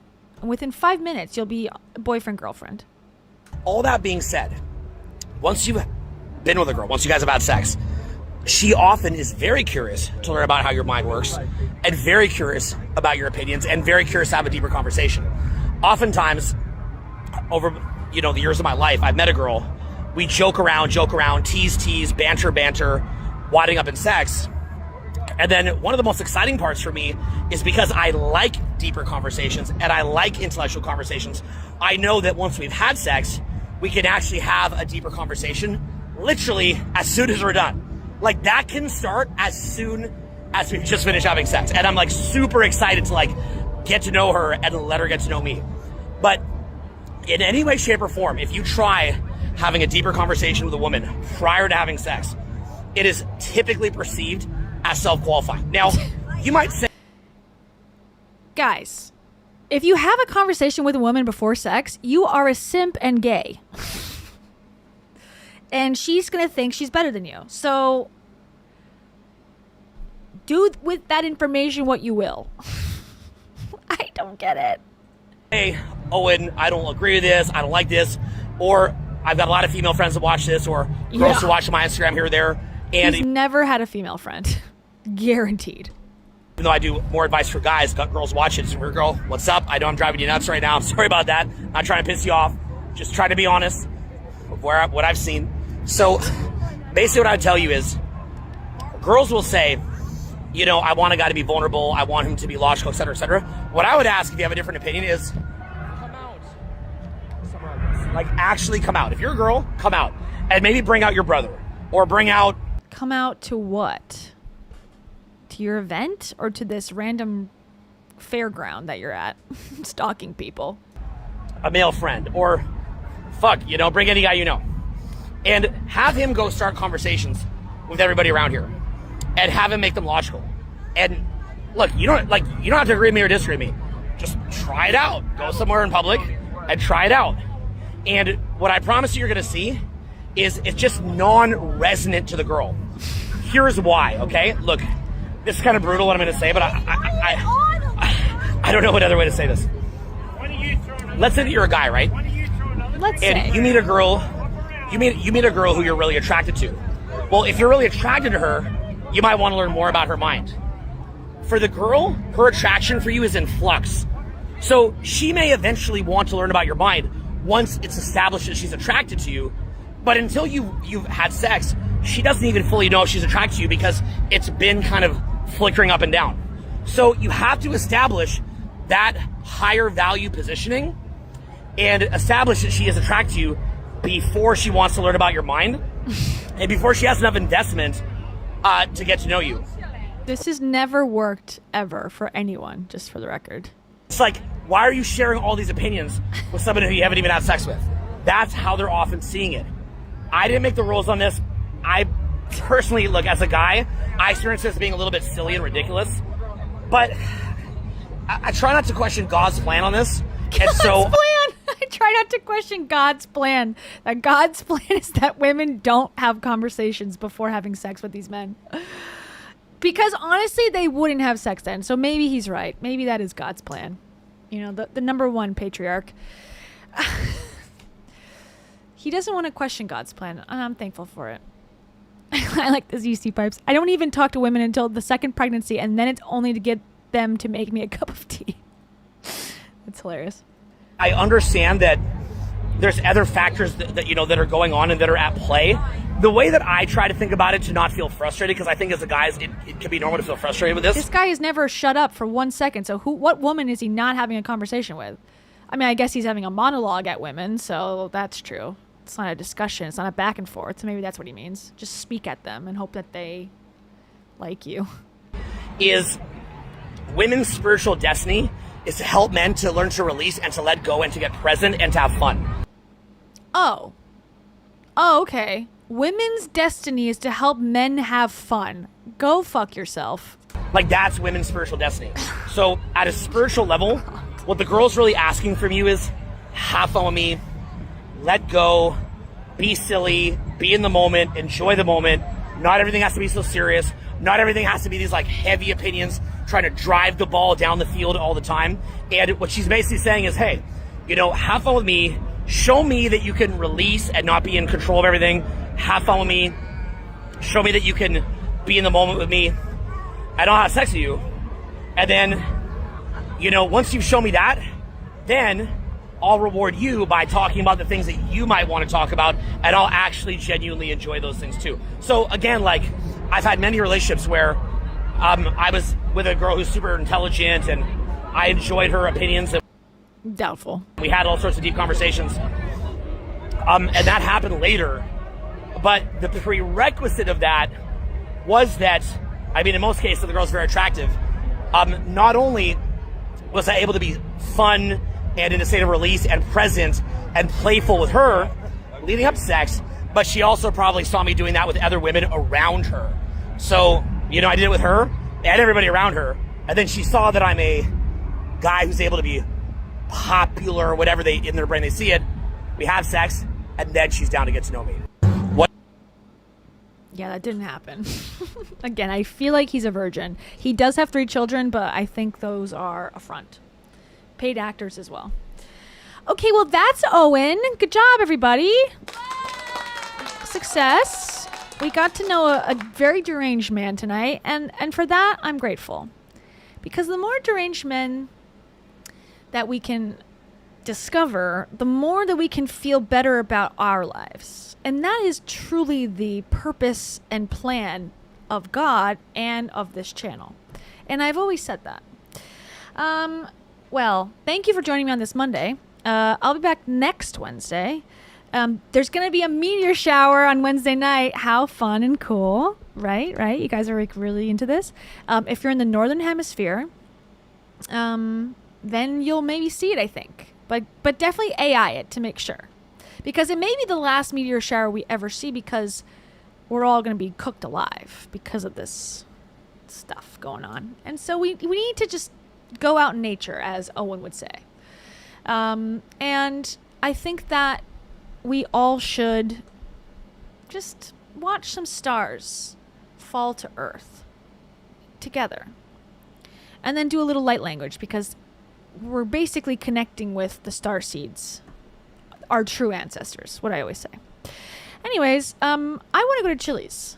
This is making me want to go to Chili's. Seeing the old restaurant decor, I miss it. And I haven't been to Chili's since October. I went to the Niagara Falls Chili's, and it was delicious. And I need to return at some point. What else? I'm tired. It's been 3 hours, you guys. My favorite Chili's meal is the queso dip, yum yum, and also the honey chipotle chicken crispers, in case you were wondering. Thank you for joining once again. If you'd like to get your name sung at the end of a live stream, you can join the membership program called the Gold Straight Up Membership. If you want to just support the channel a little cheaper and just be a good sport and get some emotes, there's another membership for $2.99, I believe. And I appreciate it. And if you don't want to do that, just watch. And if you don't want to do that, just listen. If you don't want to do that, just play it in the background on loop 24 hours a day and support a girl out. Because Owen's thriving. Let's have me thrive as a protest against Owen. And everyone like him. Anyways, we'll be back. Thank you so much. Peace out. Goodbye.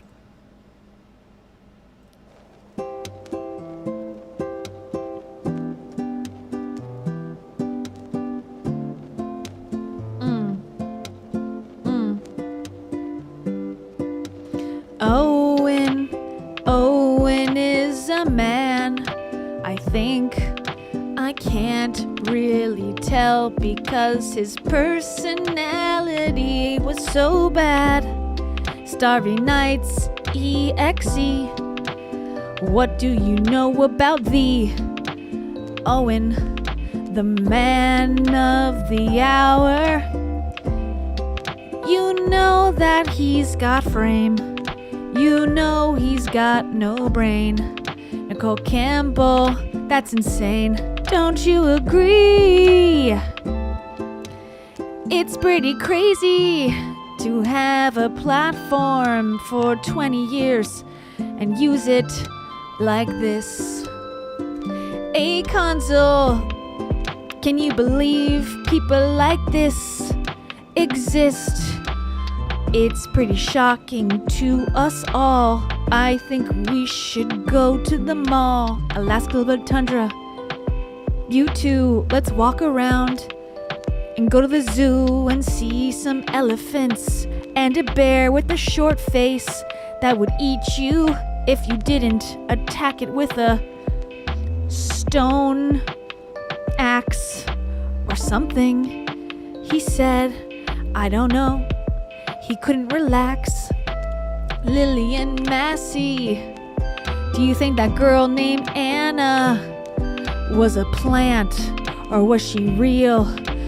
Or does she have OnlyFans? I think yes. Rabba Gabor, you were here and you were torn up by the material that was presented today. I know, but hey, it's gonna be okay. Rebelet Fuentes almost rhymed this time. It almost was there, and it was almost something that made me care. Hannah Lulu 7. Owen thinks that heaven is living with a woman who's a model, but doesn't do it because she wants to have 5 kids instead and take care of him and make him have fun. That's a woman's purpose in life. Olive Harper. Sounds more like strife, am I right? Life is supposed to be so fun. Unless you're a guru, then give me a gun. Because that really sucks. If that's all there is, that's depressing. It's basically not having kids. Essentially suicide. That's what Owen said. Bone Palace Ballet 94. I don't know what to think anymore. These gurus all have me in a twisted knot. They all are full of snot and farts. It truly is an art to blab for that long and say nothing. Gracie Charlie loves cats. Isn't that something? As someone who blabs for 3 hours, I am allowed to judge other people for doing it without being a hypocrite. At least that's what I tell myself. I'm very legit. I love cats meow 55. Oh wait, Alaska Blue Tundra, I'm so sorry. I spelled your name wrong for my whole life. I apologize. But you said it's your fave, so I'll leave it. Unless you really want me to change it, let me know, please. I'm so sorry. I love cats meow 55. I just want you to thrive and be thankful you're alive under this matriarchy. Women rule the world, except in any way that's really relevant or real. That is the deal, unfortunately. Human rights are okay, but the real reason why women have feminism is so they can get out of having to deal with men. Amen. He ain't wrong, but he is a major dong. Do. I feel bad for Charleston for having to go through that tour. He belongs in a sewer with the other rats that he came from in the ancestral times. I'm out of rhymes. No, I'm not. That was a lie that I came with on the spot. Came up with, I meant to say. A baby, a baby, a baby. Put me in the studio. Goodbye.